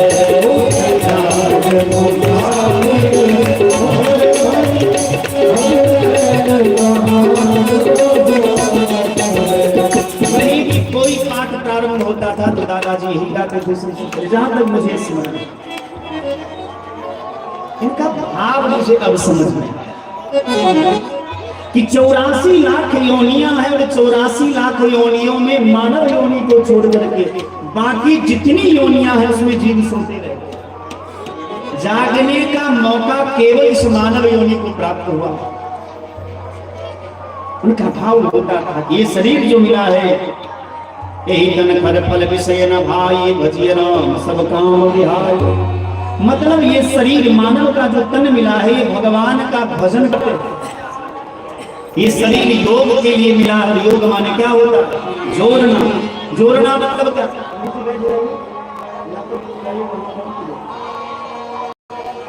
योग माने जोड़ना। जोड़ना मतलब क्या? किस परमात्मा से हमारा विलगाव हो गया, परमात्मा से दूर हो गए हैं, उस भगवान से मिलने का एकमात्र साधन है यह शरीर। बड़े भागवान स्तन पावा, सुदुर्लभ सदगुण गावा, साधन धाम मोक्ष कर गारा, पाई जही परलोक समारा। जो न करे भव सागर, नर समाज अस पाय। सो कृत निंदक मंदमती, आत्मा हनगति जा। जो आप ऐसा मत सोचिएगा कि फांसी लगाने से मर जाएंगे तो ही आत्महत्या का पाप लगेगा, जहर खा के मर जाएंगे तो ही आत्महत्या का पाप भैया नहीं लगता। वो तो लगता ही लगता है। यदि मानव शरीर प्राप्त करके आपने भगवान का भजन नहीं किया तो भी आपको आत्महत्या का ही पाप लगेगा। ऐसा तुलसी बाबा कहते हैं कि जो न तने भवसागर, नर समाज अस पाए, सो कृत निंदक मंदमती, आत्मा हनगति जाए। मनुष्य शरीर प्राप्त करके यदि भगवान का भजन आपने नहीं किया, चाहे जीवन में आप जितने धन कमा लिए, मान प्रतिष्ठा पदवी कमा लिए, जो भी मिल गए, ये बहुत बड़ी बात नहीं है। ये शरीर केवल और केवल भगवान का भजन करने के लिए मिला है। तो यदि आप मानव तन प्राप्त करके भगवान का भजन नहीं करते हैं तो आपको आत्महत्या करने का ही पाप है। इसलिए गाते थे उठ जाग मुसाफिर भोर भाई, अब रैन कहाँ जो सोवत है, जो सोवत है सो होवत है, जो जागत है सो पावत है। जो जागेगा, जो मानव तन की सार्थकता को समझेगा, जो मानव तन की महिमा को समझेगा, उसी का प्रेम भगवान के साथ होगा। और जब भगवान के साथ प्रेम होगा, मानव को तुमने जीवन में पा लिया। और यदि भगवान से प्रेम नहीं हुआ तो समझो कि तुमने सब कुछ पा करके भी सब कुछ गवा। भगवान से प्रेम को पा लेना ही इस मानव तन की सार्थकता। नारद बाबा जगा रहे ज्ञान वैराग्य को, ज्ञान वैराग्य जगता तो है। वेद वेदांत घोषित गीता पाठेर मुहुर्मुहु, बार बार वेद वेदांत का पाठ किया, गीता का पाठ किया, ज्ञान वैराग्य जग करके बैठते तो है। लेकिन जैसे मानो कि महीनों से किसी को बुखार लगी हो, थोड़ा शरीर में होश आया और फिर से मूर्छित होकर के गिर जाते हैं। अब नारद जी को बड़ी चिंता होने लगी। क्यों? क्योंकि उन्होंने वचन दिया है कि मैं आपके दोनों पुत्र को सचेत करूंगा, स्वस्थ करूंगा, दुरुस्त करूंगा, लेकिन वो हो नहीं पाया। अब नारद जी जैसे चिंतित हुए तो तदैवा व्योमवाणी तदैवा भूम ऋषिमा कृतदामति उद्यमः सफलस्ते भविष्यति न संशयः। हे नारद जी, आपका उद्यम कभी निष्फल नहीं होगा। आपने जो कहा है वो सफल होगा, लेकिन इसके लिए आप सत्कर्म करिए, नारद जी ने पूछा कि इतने देर जो कर रहे थे ये सत्कर्म ही तो, और सत्कर्म किसको कहते हैं? बोले ये कोई संत बताएंगे आपको, ये हम नहीं बताएंगे। आकाशवाणी तो हो गई। अब नारद जी उस संत को खोजने लगे कि भैया कौन संत बताएंगे कि सत्कर्म क्या है। अब नारद जी जहां किसी वैष्णव को देखे, तिलकधारी वैष्णव ब्राह्मण को देखे, पूछते थे भैया आकाशवाणी ने जो कहा सत्कर्म। अब वो नारद बाबा कोई सामान्य संत थोड़े है। जब उनको नहीं पता कि सत्कर्म क्या है तो फिर सामान्य व्यक्ति को क्या पता, सामान्य वैष्णव को क्या पता। जब किसी ने उनके प्रश्नों का जवाब नहीं दिया तो नारद बाबा ने विचार किया कि चलो सबसे बड़े संत तो है श्री नर नारायण भगवान जो बद्रिकाश्रम धाम में भगवान के रूप में विराजमान है, वहीं जाकर के तपस्या करेंगे और मेरी तपस्या से जब प्रसन्न हो जाएंगे तो उनसे ही पूछ लेंगे कि आकाशवाणी ने जो कहा वो सत्कर्म क्या है। सो हे भैया हम तो यहाँ तपस्या करने आए थे लेकिन आपका दर्शन हो गया, अब आप ही बता दीजिए कि वो सत्कर्म क्या है जिसको आकाशवाणी ने कहा। सनकादि ऋषि हंसने लगे। नारद बाबा इतनी छोटी सी बात के लिए आप इतने परेशान हैं? आपको छोटी सी बात लगती है? अरे संसार में किसी ने नहीं बताया और आपको छोटी सी बात लगती है? बोले आकाशवाणी ने जो कहा सत्कर्म करने के, वो सत्कर्म क्या है? तो श्रीमद् भागवत महापुराण का अनुष्ठान करना ही सत्कर्म है। भागवत की कथा श्रवण कराइए वही सत्कर्म है। बोले वाह। जब वेद से कुछ नहीं हुआ, वेदांत से कुछ नहीं हुआ, जो गीता भगवान के मुंह से निकली है उस गीता से कुछ नहीं हुआ तो भागवत से क्या हुआ? बोले ये बताइए कि वेद क्या है? तो बोले वृक्ष है। और भागवत क्या है? तो उस वृक्ष का परिपक्व फल है। बोले एक बात बताओ नारद जी, यदि आम का फल खाने वाला व्यक्ति यह कहे कि जब आम इतना मीठा है तो इसका पेड़ इतना मीठा होगा, और आम का फल छोड़ करके पेड़ खाने जाए तो क्या होगा? स्वाद मिलेगा? नहीं मिलेगा। हे माता जी,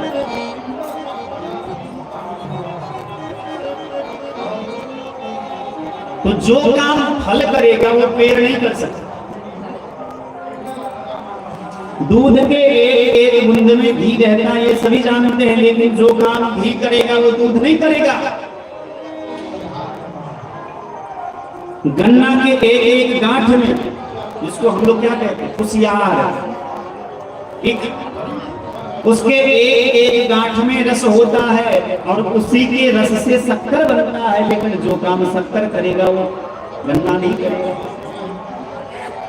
घी दूध से ही निकलता है। आम के वृक्ष में ही फल आम के लगते हैं, लेकिन जो काम फल करेगा वो वृक्ष नहीं कर सकता, जो काम घी करेगा वो दूध नहीं कर सकता, जो काम शक्कर करेगा वो गन्ना नहीं कर सकता। उसी प्रकार वेद रूपी वृक्ष से निकला हुआ परिपक्व रूपी फल जो भागवत का है, जो काम भागवत करेगा वो वेद नहीं कर सकता। अब नारद बाबा बड़े खुश हो गए, वाह भैया अब हमको विश्वास हो गए कि चाहे कोई कितना भी पढ़ लिख ले, जब तक आपके जैसे संत का दर्शन ना हो तब तक उसका ज्ञान परिपक्व नहीं होता है। इसीलिए कबीर बाबा ने कहा कि संतन के संग लाग रे तेरी अच्छी बनेगी, संतन के संग लाग रे तेरी अच्छी बनेगी, संतन के संग लाग रे तेरी अच्छी बनेगी।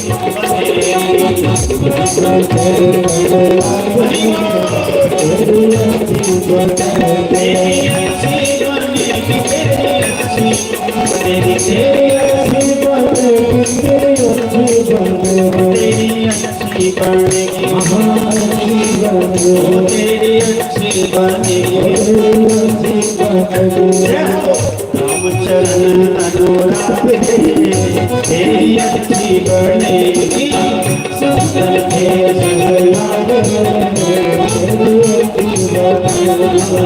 संतन के संग लाग रे तेरी अच्छी बनेगी, संतन के संग लाग रे कहाँ से जो है हमसे करेंगे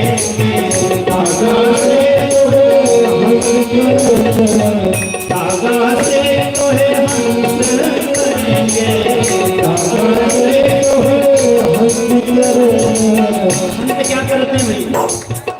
हम सभी उस हंस के बच्चे, हंस माने कौन? परमात्मा, ईश्वर अंश जीव अव्यासी चेतन अमल सहज सुखरास। लेकिन माया रूपी कीचड़ में गिर करके हम क्या हो जाते? काले हो जाते, हमारा देह मैला हो जाता है। हम अपने आप को कौवा समझ बैठे, काला देख करके। हम कौवा के साथ हो गए कि हमारी जाति नहीं कौवे की। एक दिन हंस ने देखे, भैया कौवे के साथ होने से क्या होगा? चाल तो बता देता है कि कौन कौवा है और कौन हंस है। हंस का चाल अलग होता है, कौवे का चाल अलग होता है। एक हंस ने देखा कि ये तो हंस का बच्चा है, लेकिन उसके देह में कीचड़ लगा हुआ है और ये अपने आप को कौवा समझ बैठा है और कौवा के साथ चल रहा है। उस हंस ने क्या किया? उस बच्चे को पकड़ा, गया एक सरोवर में लेकर के गया, पानी में डुबकी लगाया, उसके देह का कीचड़ धुल गया, उजला हो गया और कहा करे मैं तो हंस हूँ, मैं कौवा नहीं हूँ। अब वो अपने आप को पहचाने। उसी प्रकार संत भगवान क्या करते हैं?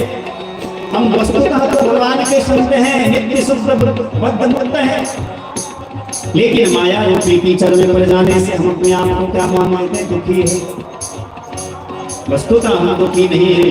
कोई संत आते हैं, समझ जाते हैं भैया ये तो भगवान का संतान है, उसका हाथ पकड़ते, हाँ भैया इधर आओ, गले में तुलसी की माला दे देते, तिलक लगा देते हैं, कहते हैं तुम वो नहीं हो जो तुम अपने आप को समझते हो, तुमको किस परमात्मा के संतान हो। यही भाव है कबीर का। कागा से तो है हमसे करेंगे, कागा से तो है हमसे करेंगे, कागा से तो है हमसे करेंगे, कागा से तो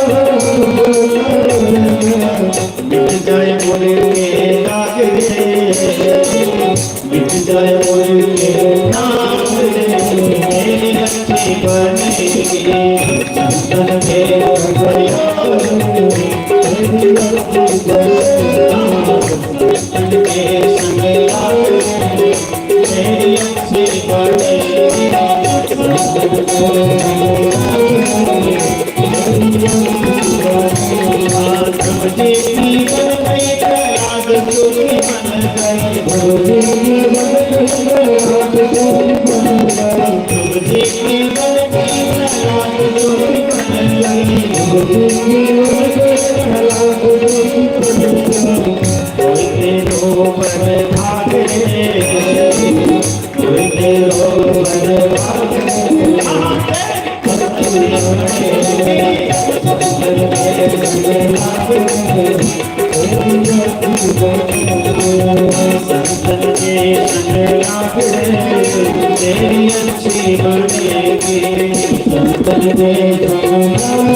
त्याग सके तो अब त्याग दे, त्याग सके तो अब त्याग दे, तेरी अच्छी बनेगी चंदन के संग लाग दे, तेरी अच्छी बनेगी चंदन के संग लाग दे, तेरी अच्छी बनेगी चंदन के संग लाग दे।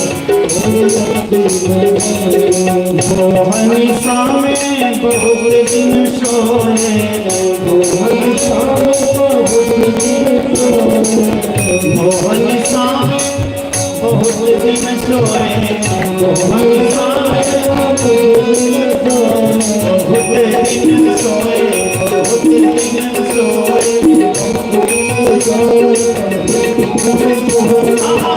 मोहनी सामे बहुत दिन सोए,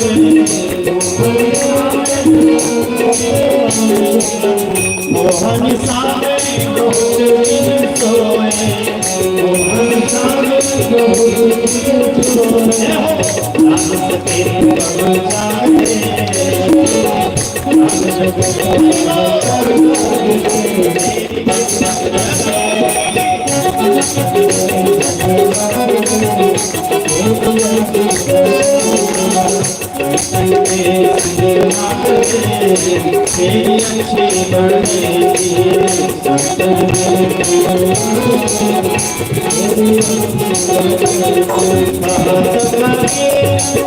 सुनो भाई साधो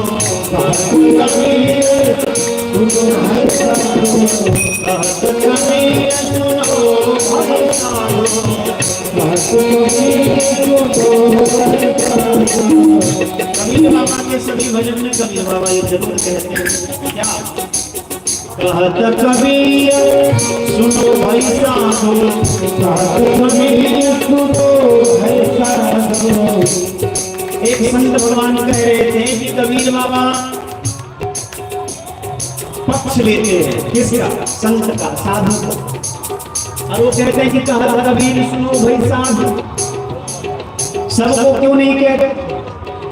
तो संत ने बड़ा सुंदर जवाब दिया कि देखो भैया कबीर बाबा का भाव यह है कि जो साधु होगा वही हमारी बात मानेगा, जो असाधु होगा वो हमारी बात मानेगा नहीं, और जो मानेगा नहीं उसको कहेगा है। कहो उसी को जो सुने उसी से कहना चाहिए जो खुशी खुशी सुन ले। और किसी को कह रहे हैं आंख झपला रहा है भैया क्यों कथा बंद हो जावे, तो ऐसे लोगों को कथा नहीं सुननी चाहिए, ऐसे लोगों को कुछ कहो ही। तो कबीर बाबा का भाव क्या है?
नारद बाबा ने कहा कि भैया इतना विश्वास तो हो गया कि जब तक संत का संग नहीं होगा तब तक जीवन पूर्ण नहीं होगा।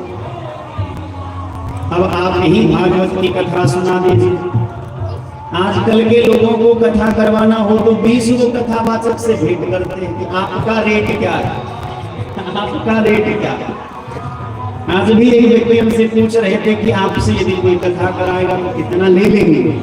हमने कहा कि भैया जैसे देंगे वैसे ले लेंगे। गरीब के बेटे का भी विवाह होता है, अमीर की बेटी का भी विवाह होता है, सबके बेटी का विवाह होता है। तो भैया कथा भी तो सबका होना चाहिए, जो अमीर है उसका भी, जो गरीब है उसका भी, जिसके पास भगवान ने दिया है उसका भी होना चाहिए, जिसको नहीं दिया उसका भी होना चाहिए। कथा सबको होनी चाहिए। ऐसा नहीं कि हम 5 लाख लेंगे तभी कथा करेंगे, ना दोगे तो भैया ना करना। 5 पैसे में भी होगा और 5 लाख भी देना पड़ेगा। यदि भगवान ने आपको दिया है तो फिर छुपाओगे। और हम लोगों से तो मत छुपाना, क्योंकि हम लोगों का नेटवर्क बहुत लंबा चौड़ा है, किसका कितना आमदनी है सब पता रहता।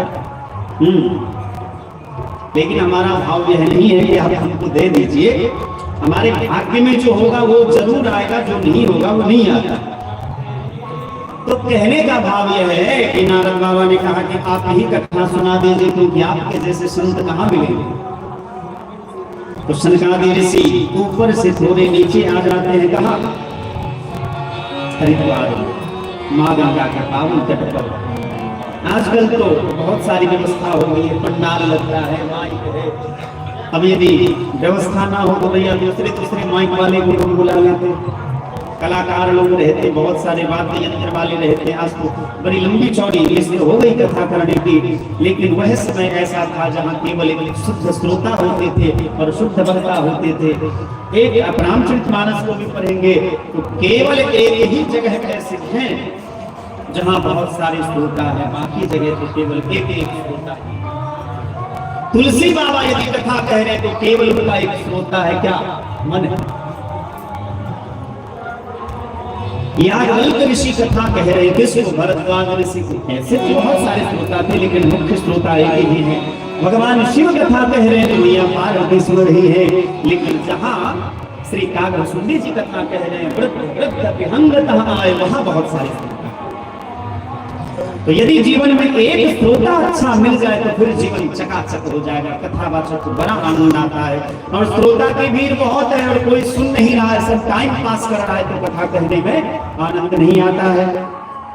श्री सनकादि ऋषियों को श्री नारद बाबा ने कहा कि आप चलिए कथा आप ही सुना दीजिए। नीचे आए हरिद्वार में मां गंगा के पावन तट पर, और उस पावन तट पर कुछ और नहीं था, नव कोवल बालुकम, बालुओं को समेट करके इकट्ठा कर लिए और एक वृक्ष के नीचे आसन लगा दिए। उस बालू पर बैठ गए चारों सनकादि भैया, और नारद बाबा ने व्रत की दीक्षा ली, संकल्प किया कि हे ज्ञान और वैराग्य, हम आपकी प्रसन्नता के लिए, आपकी चेतनता के लिए हम यह सत्र यज्ञ कर रहे, माने कि भागवत यज्ञ कर रहे हैं।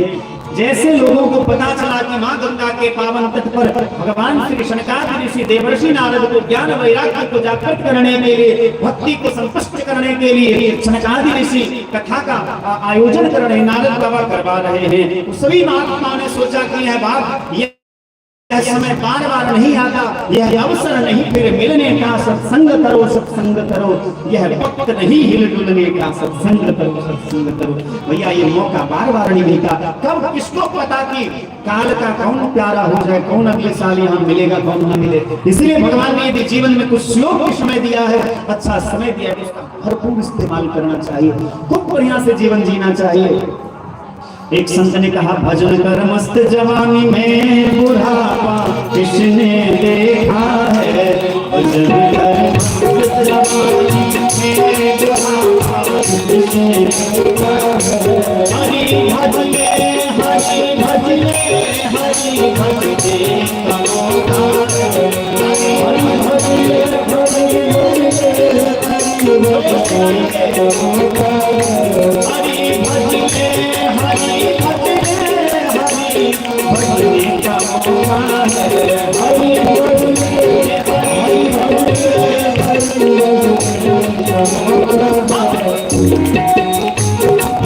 कर मस्त जवानी में बुढ़ापा किसने देखा है, भजन कर मस्त जवानी में बुढ़ापा किसने देखा है। चले आओ अभिमाने का मौका है,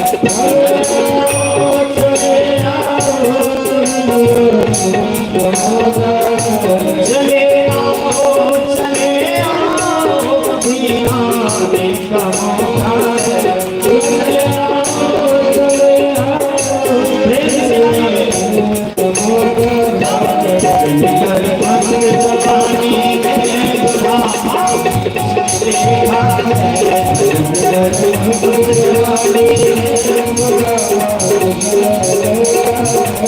हरि भजने हरि भजने हरि भजने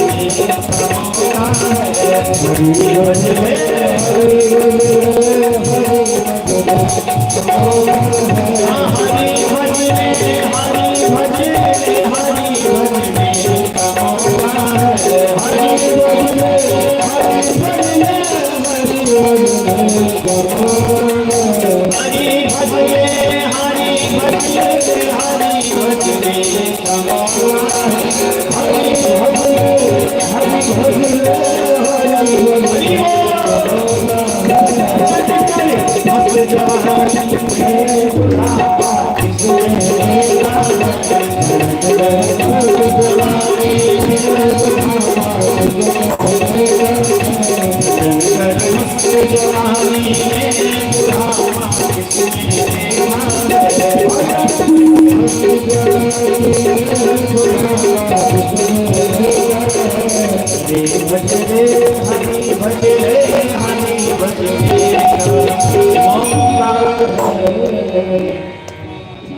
में भजन कौन करता है बताओ? बुढ़ापा में भजन कौन करता है? जिसने जवानी में भजन किया हो। बुढ़ापा में वही भजन कर सकता है जिसने जवानी में भजन किया होगा। बुढ़ापा में वो भजन नहीं कर सकता जिसने जवानी में भजन न किया।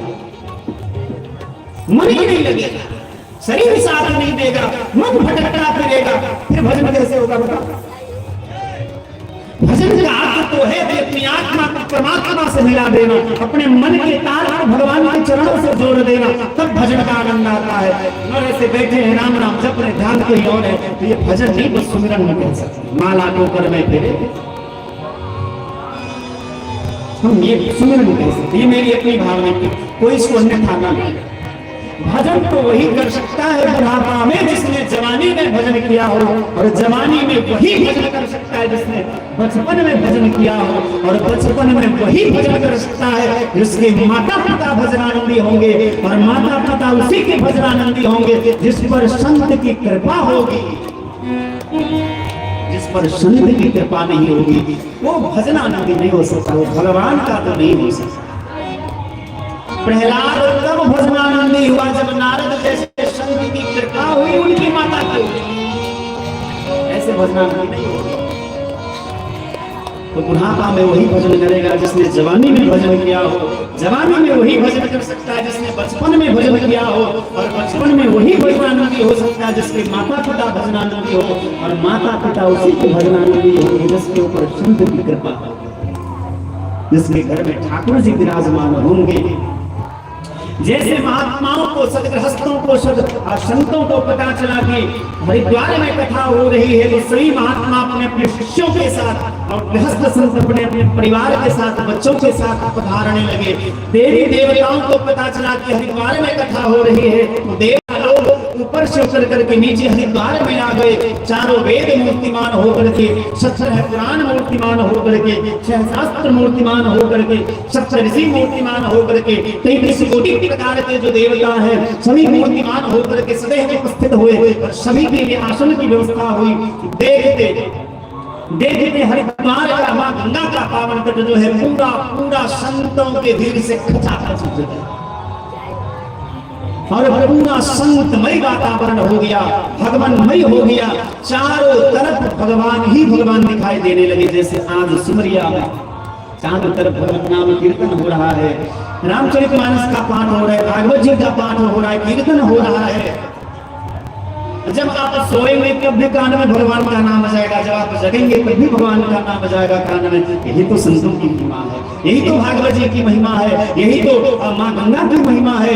आज उनकी कृपा से इस सुंदर सौभाग्य मिला है। सभी महात्मा पधारे, एक करके देखते बहुत बड़ा मेला लग गया। कथा प्रारंभ हुई, नारद बाबा ने हाथ में गंगा जल लिया और संकल्प किया कि हे ज्ञान और वैराग्य, हम आपकी चेतना के लिए भागवत की कथा करवा रहे हैं। हे भक्ति महारानी आप प्रसन्न होने, जैसे संकल्प किया भगवान श्री वेद व्यास कहते हैं, भक्ति सुदौतो तरणोत हित्वा प्रेमई रूपा सहसा विलासे, श्री कृष्ण गोविंद हरे मुरारे नाथेति नामानि मुहुर वदन्ति। जैसे नारद बाबा ने संकल्प किया, ऐसे भक्ति महारानी अपने दोनों पुत्र को उठा करके ले आई और ताता थैया करके नाचती हुई आई। पर महात्मा कहते कथम प्रविष्टा कथमागते, किस रास्ते से आई, कब आई, कैसे आई, किसी को पता नहीं चला। भक्ति मैया ने नारद बाबा से पूछा कि नारद बाबा आपने सबके लिए आसन का व्यवस्था किया है, मैं कहाँ बैठूं? अब नारद बाबा विचार करने लगे कि भक्ति को कहाँ बिठाऊं। तो मन में विचार आया कि भक्ति के लिए सबसे सुंदर स्थान क्या है? हम सभी श्रोताओं का हृदय है। और नारद बाबा ने यहाँ जितने श्रोता उपस्थित हैं, आप सभी श्रोताओं के हृदय में जाकर के विराजमान हो जाए, क्योंकि जो भागवत की कथा श्रवण करते उनका हृदय निर्मल हो जाता है। और तुलसी बाबा मानस में लिखते हैं, निर्मल मन जन सो मोहि पावा, निर्मल मन जन सो मोहि पावा,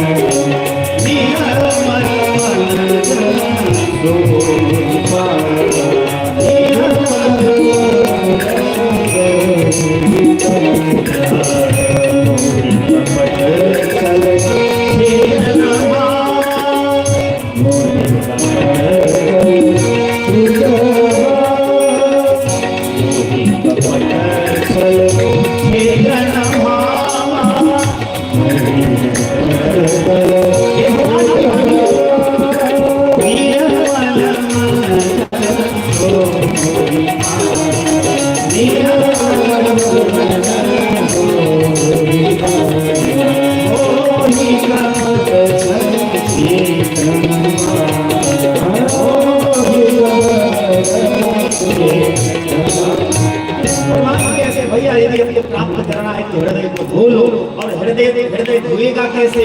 भागवत की कथा श्रवण करने से, राम कथा श्रवण करने से, संतों का चरणामृत लेने से ही हृदय पवित्र होगा। माँ गंगा के पावन तट पर हम सभी श्रोताओं का, सभी कल्पवासियों का, संत भगवान की कृपा से, माँ गंगा की कृपा से हम सभी श्रोताओं का हृदय बड़ा पवित्र हो गया है। और नारद बाबा ने कहा कि आप सभी श्रोताओं के हृदय में जाकर के हे भक्ति भैया विराजमान हो जाइए। लेकिन कैसे?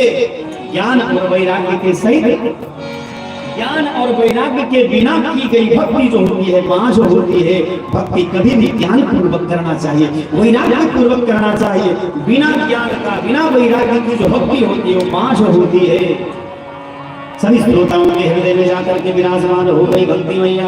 और जहाँ भक्ति मैया रहती है वहाँ भगवान को बुलाना नहीं पड़ता है। जैसे जहाँ चीनी होगी वहाँ चीटी को आमंत्रित नहीं करना पड़ता, वो स्वयं आ जाती है, उसको गंध लग जाती है। उसी प्रकार जिसके हृदय में भक्ति होती है, भगवान को भैया निमंत्रण नहीं देना पड़ता, बुलाना नहीं पड़ता कि सरकार पधारिए पधारिए। जैसे हृदय में भक्ति आएगी, भगवान को बुलाने की आवश्यकता नहीं पड़ेगी, भगवान बिना बुलाया। लेकिन वो भक्ति कैसे आई? इसी भागवत जी की कृपा से। इसीलिए आज 7 दिन के लिए है बड़ा सुंदर संयोग मिला है। आज हम अपनी वाणी को ही विश्राम देंगे और कल से जैसा गुरु जी का आदेश होगा वैसा हम लोग उनका अनुसरण करेंगे। बिना भागवत की कृपा से भक्ति नहीं होगा, ये याद रखिए। आज की कथा में जैसे भक्ति मैया वहां सबके हृदय में विराजमान हुई, भगवान प्रकट हो गए और भगवान प्रकट होकर के सबको आशीर्वाद दिया। ठाकुर जी ने पूछा कि हम सभी श्रोताओं के ऊपर बड़े प्रसन्न है, मांगो क्या चाहते हो? सबने भगवान से एक ही वरदान मांगा कि सरकार जैसे आप यहाँ आज माँ गंगा के पावन तट पर हम सभी श्रोताओं के मध्य पधारे हैं, उसी प्रकार जहाँ जहाँ जब जब कथा होगी भागवत जी की कथा, आप वहाँ बिना पधारेंगे, यही वचन दीजिए। भगवान ने वचन दिया कि जहाँ जहाँ भागवत की कथा होगी किसी न किसी रूप में भगवान अवश्य पधारते हैं। भले हम आपको इन चर्म चक्षुओं से भगवान न दिखाई दे, लेकिन जैसे उसका तो एहसास करना पड़ता है। जैसे फूल में सुगंध होती है पर सुगंध दिखाई नहीं देती, सुगंध तो एहसास करने की चीज है। हवा यहाँ भी है, हवा दिखाई नहीं देती, उस हवा को एहसास किया जाता है, अनुभव किया जाता है। उसी प्रकार भगवान किसी न किसी रूप में इस माँ गंगा के पावन तट पर अखिल भारतीय चतुर्भुजी खालसा में भागवत जी की पवित्र प्रांगण में कहीं न कहीं किसी न किसी रूप में विद्यमान अवश्य है। बस हृदय के नेत्र से इस भगवान का दर्शन करिए और इस संसार में भगवान ही अपने हैं, बाकी दुनिया में कोई नहीं। भागवत जी की कृपा से ही भक्ति आती है। आज का मूल बात यही हुआ, भागवत की चरण शरण ग्रहण करने से जीवन में भक्ति आती है, और जब भक्ति आती है तो भगवान आते हैं, और जब भगवान आते हैं तो सभी प्रकार के दुखों की निवृत्ति हो जाती है, और जब दुखों की निवृत्ति हो जाती है तो जीव सुखी हो जाता है, और सब सुखी तो होना चाहते हैं। संसार में सब सुख की ही तो कामना करते हैं। यदि सुखी होना चाहते हैं, एक संत ने बड़ी सुंदर बात कही, दीन कहे धनवान सुखी, धनवान कहे सुख राजा कुमारी। दीन कहे धनवान सुखी, धनवान कहे राजा कहे महाराज सुखी, राजा कहे महाराज सुखी, महाराज कहे सुख तुम्हारी। दीन कहे धनवान सुखी,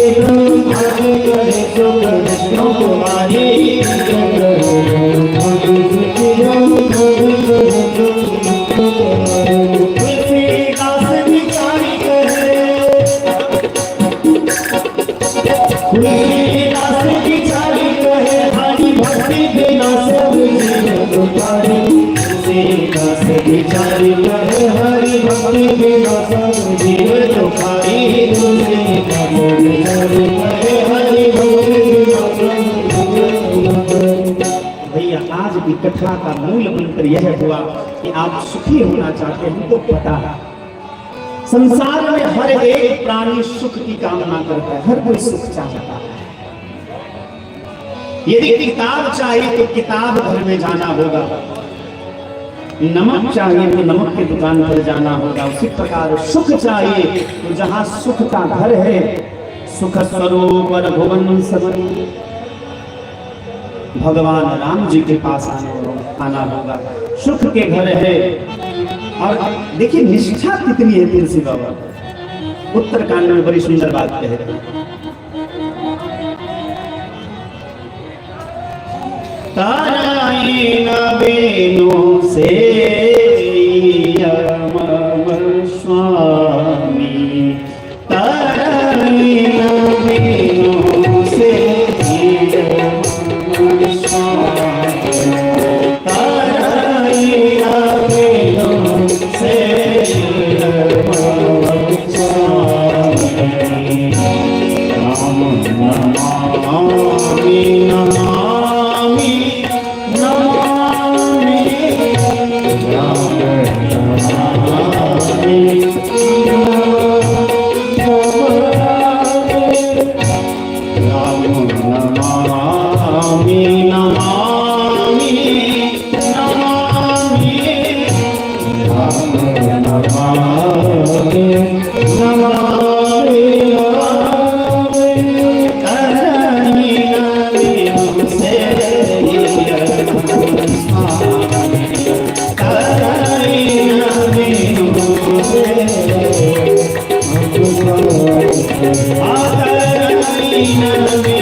भगवान नाम के चरणों में हम प्रणाम करते हैं, प्रणाम करते हैं, बारंबार प्रणाम करते हैं, क्योंकि इनके बिना किसी का उद्धार नहीं हो सकता। तरैन बिनु से ही मम स्वामी, तुलसी बाबा कहते जो मेरे स्वामी हैं, जो मेरे भगवान हैं, जो मेरे प्रभु हैं, जब तक उनका चरण शरण ग्रहण नहीं करोगे तब तक तुम्हारा उद्धार होने वाला नहीं है। इसका अर्थ यह हुआ कि यदि जीवन में सुख चाहिए भगवान से प्रेम करिए, यही भगवान को प्यार है। आज की वाणी को यही विश्राम, कल गोकर्णोपाख्यान की कथा श्रवण करेंगे और कथा के क्रम को आगे बढ़ाएंगे। आज अपनी वाणी को यही विश्राम, 2 बार भगवान नाम कीर्तन, उसके बाद भागवत जी की आरती, फिर ठाकुर जी की आरती। और मुझे आज तो हम बहुत वर्षों के बाद आए हैं यहाँ, मुझे लगता है 4 या 5वें साल में हम यहाँ पढ़ा रहे हैं। 4 साल से लगभग मुझे याद है कि नहीं आ रहे थे, गंगा जी की कृपा नहीं हो रही थी, गुरु जी की कृपा नहीं हो रही थी। बिना गुरु और गोविंद की कृपा से कुछ भी संभव नहीं होता।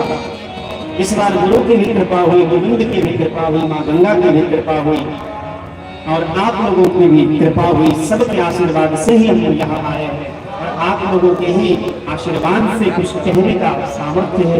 सामर्थ्य तो नहीं कह सकते, बस प्रयास कर रहे हैं कि कुछ ठाकुर जी का गुणानुवाद इस दास के द्वारा भी हो जाए। इसके साथ वाणी का विश्राम, 2 बार भगवान नाम कीर्तन सुने होते हैं।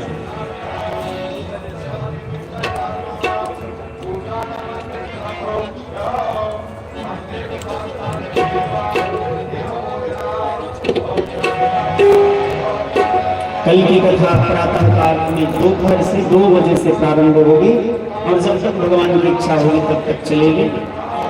कल 2 बजे से कल की कथा प्रारंभ होगी। सब लोग जरूर उपस्थित हो। आइए 2 बार भगवान नाम कीर्तन सुने और प्रेम से हरि नाम नहीं तो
काल हर्ष में भूत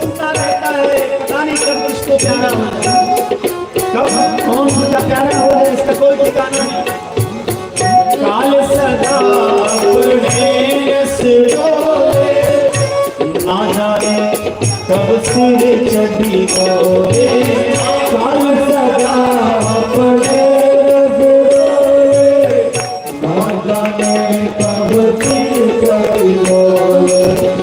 हरि का नाम जपो इसकी आस हरि का नाम जपो इसकी आस इसमें बरस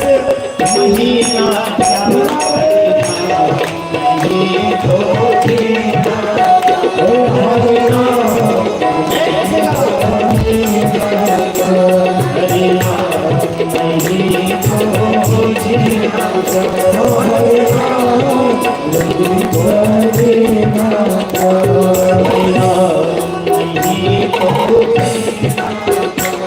हरि नाम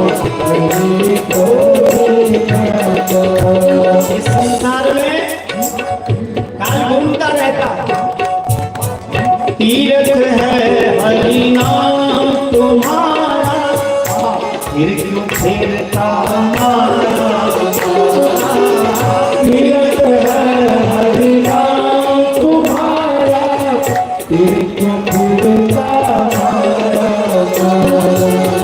तीर्थ है हरि नाम तुम्हारा फिर क्यों फिरता हमारा तीर्थ है हरि नाम तुम्हारा फिर क्यों फिरता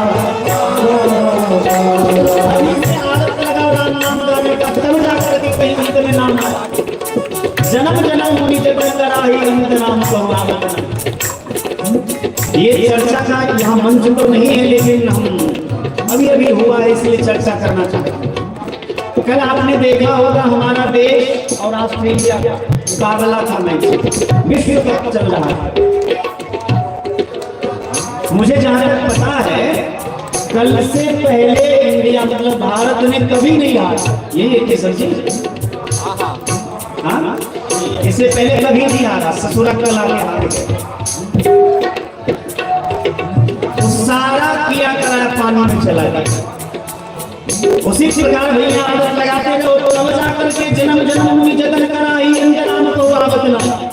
यदि ऐसा सोचते हो कि 2 घंटा माला जप लिया और अंत में कल्याण हो जाएगा तो गलत है। नहीं, करोड़ों जन्म तक कोई भी राम राम जप जावे तब जा करके किसी जन्म में भगवान की कृपा होगी और अंत में राम निकलेगा, नहीं तो काम काम करके लोग बोलते तीर्थ है हरि नाम तुम्हारा फिर क्यों फिरता हमारा माना तीर्थ है हरि नाम तुम्हारा फिर क्यों फिरता अंत समय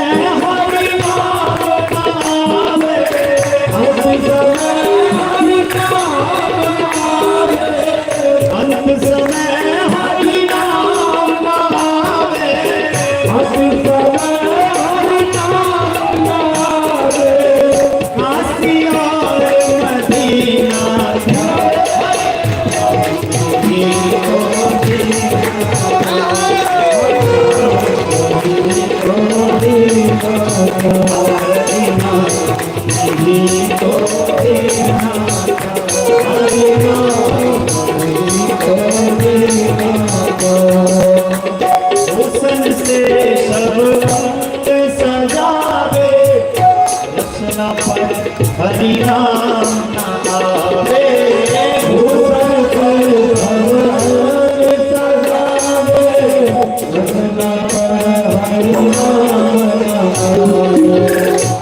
भूषण से शब अंग सजावे रचना पर हरि नाम न पावे भूषण से शब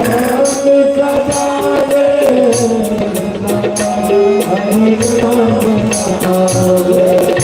देह परी रह जाए यहीं पर देह परी रह जाए यहीं पर देह परी रह जाए यहीं पर देह परी रह जाए यहीं पर कुंडल नदी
श्री नारद बाबा की, शव संत भगवान की।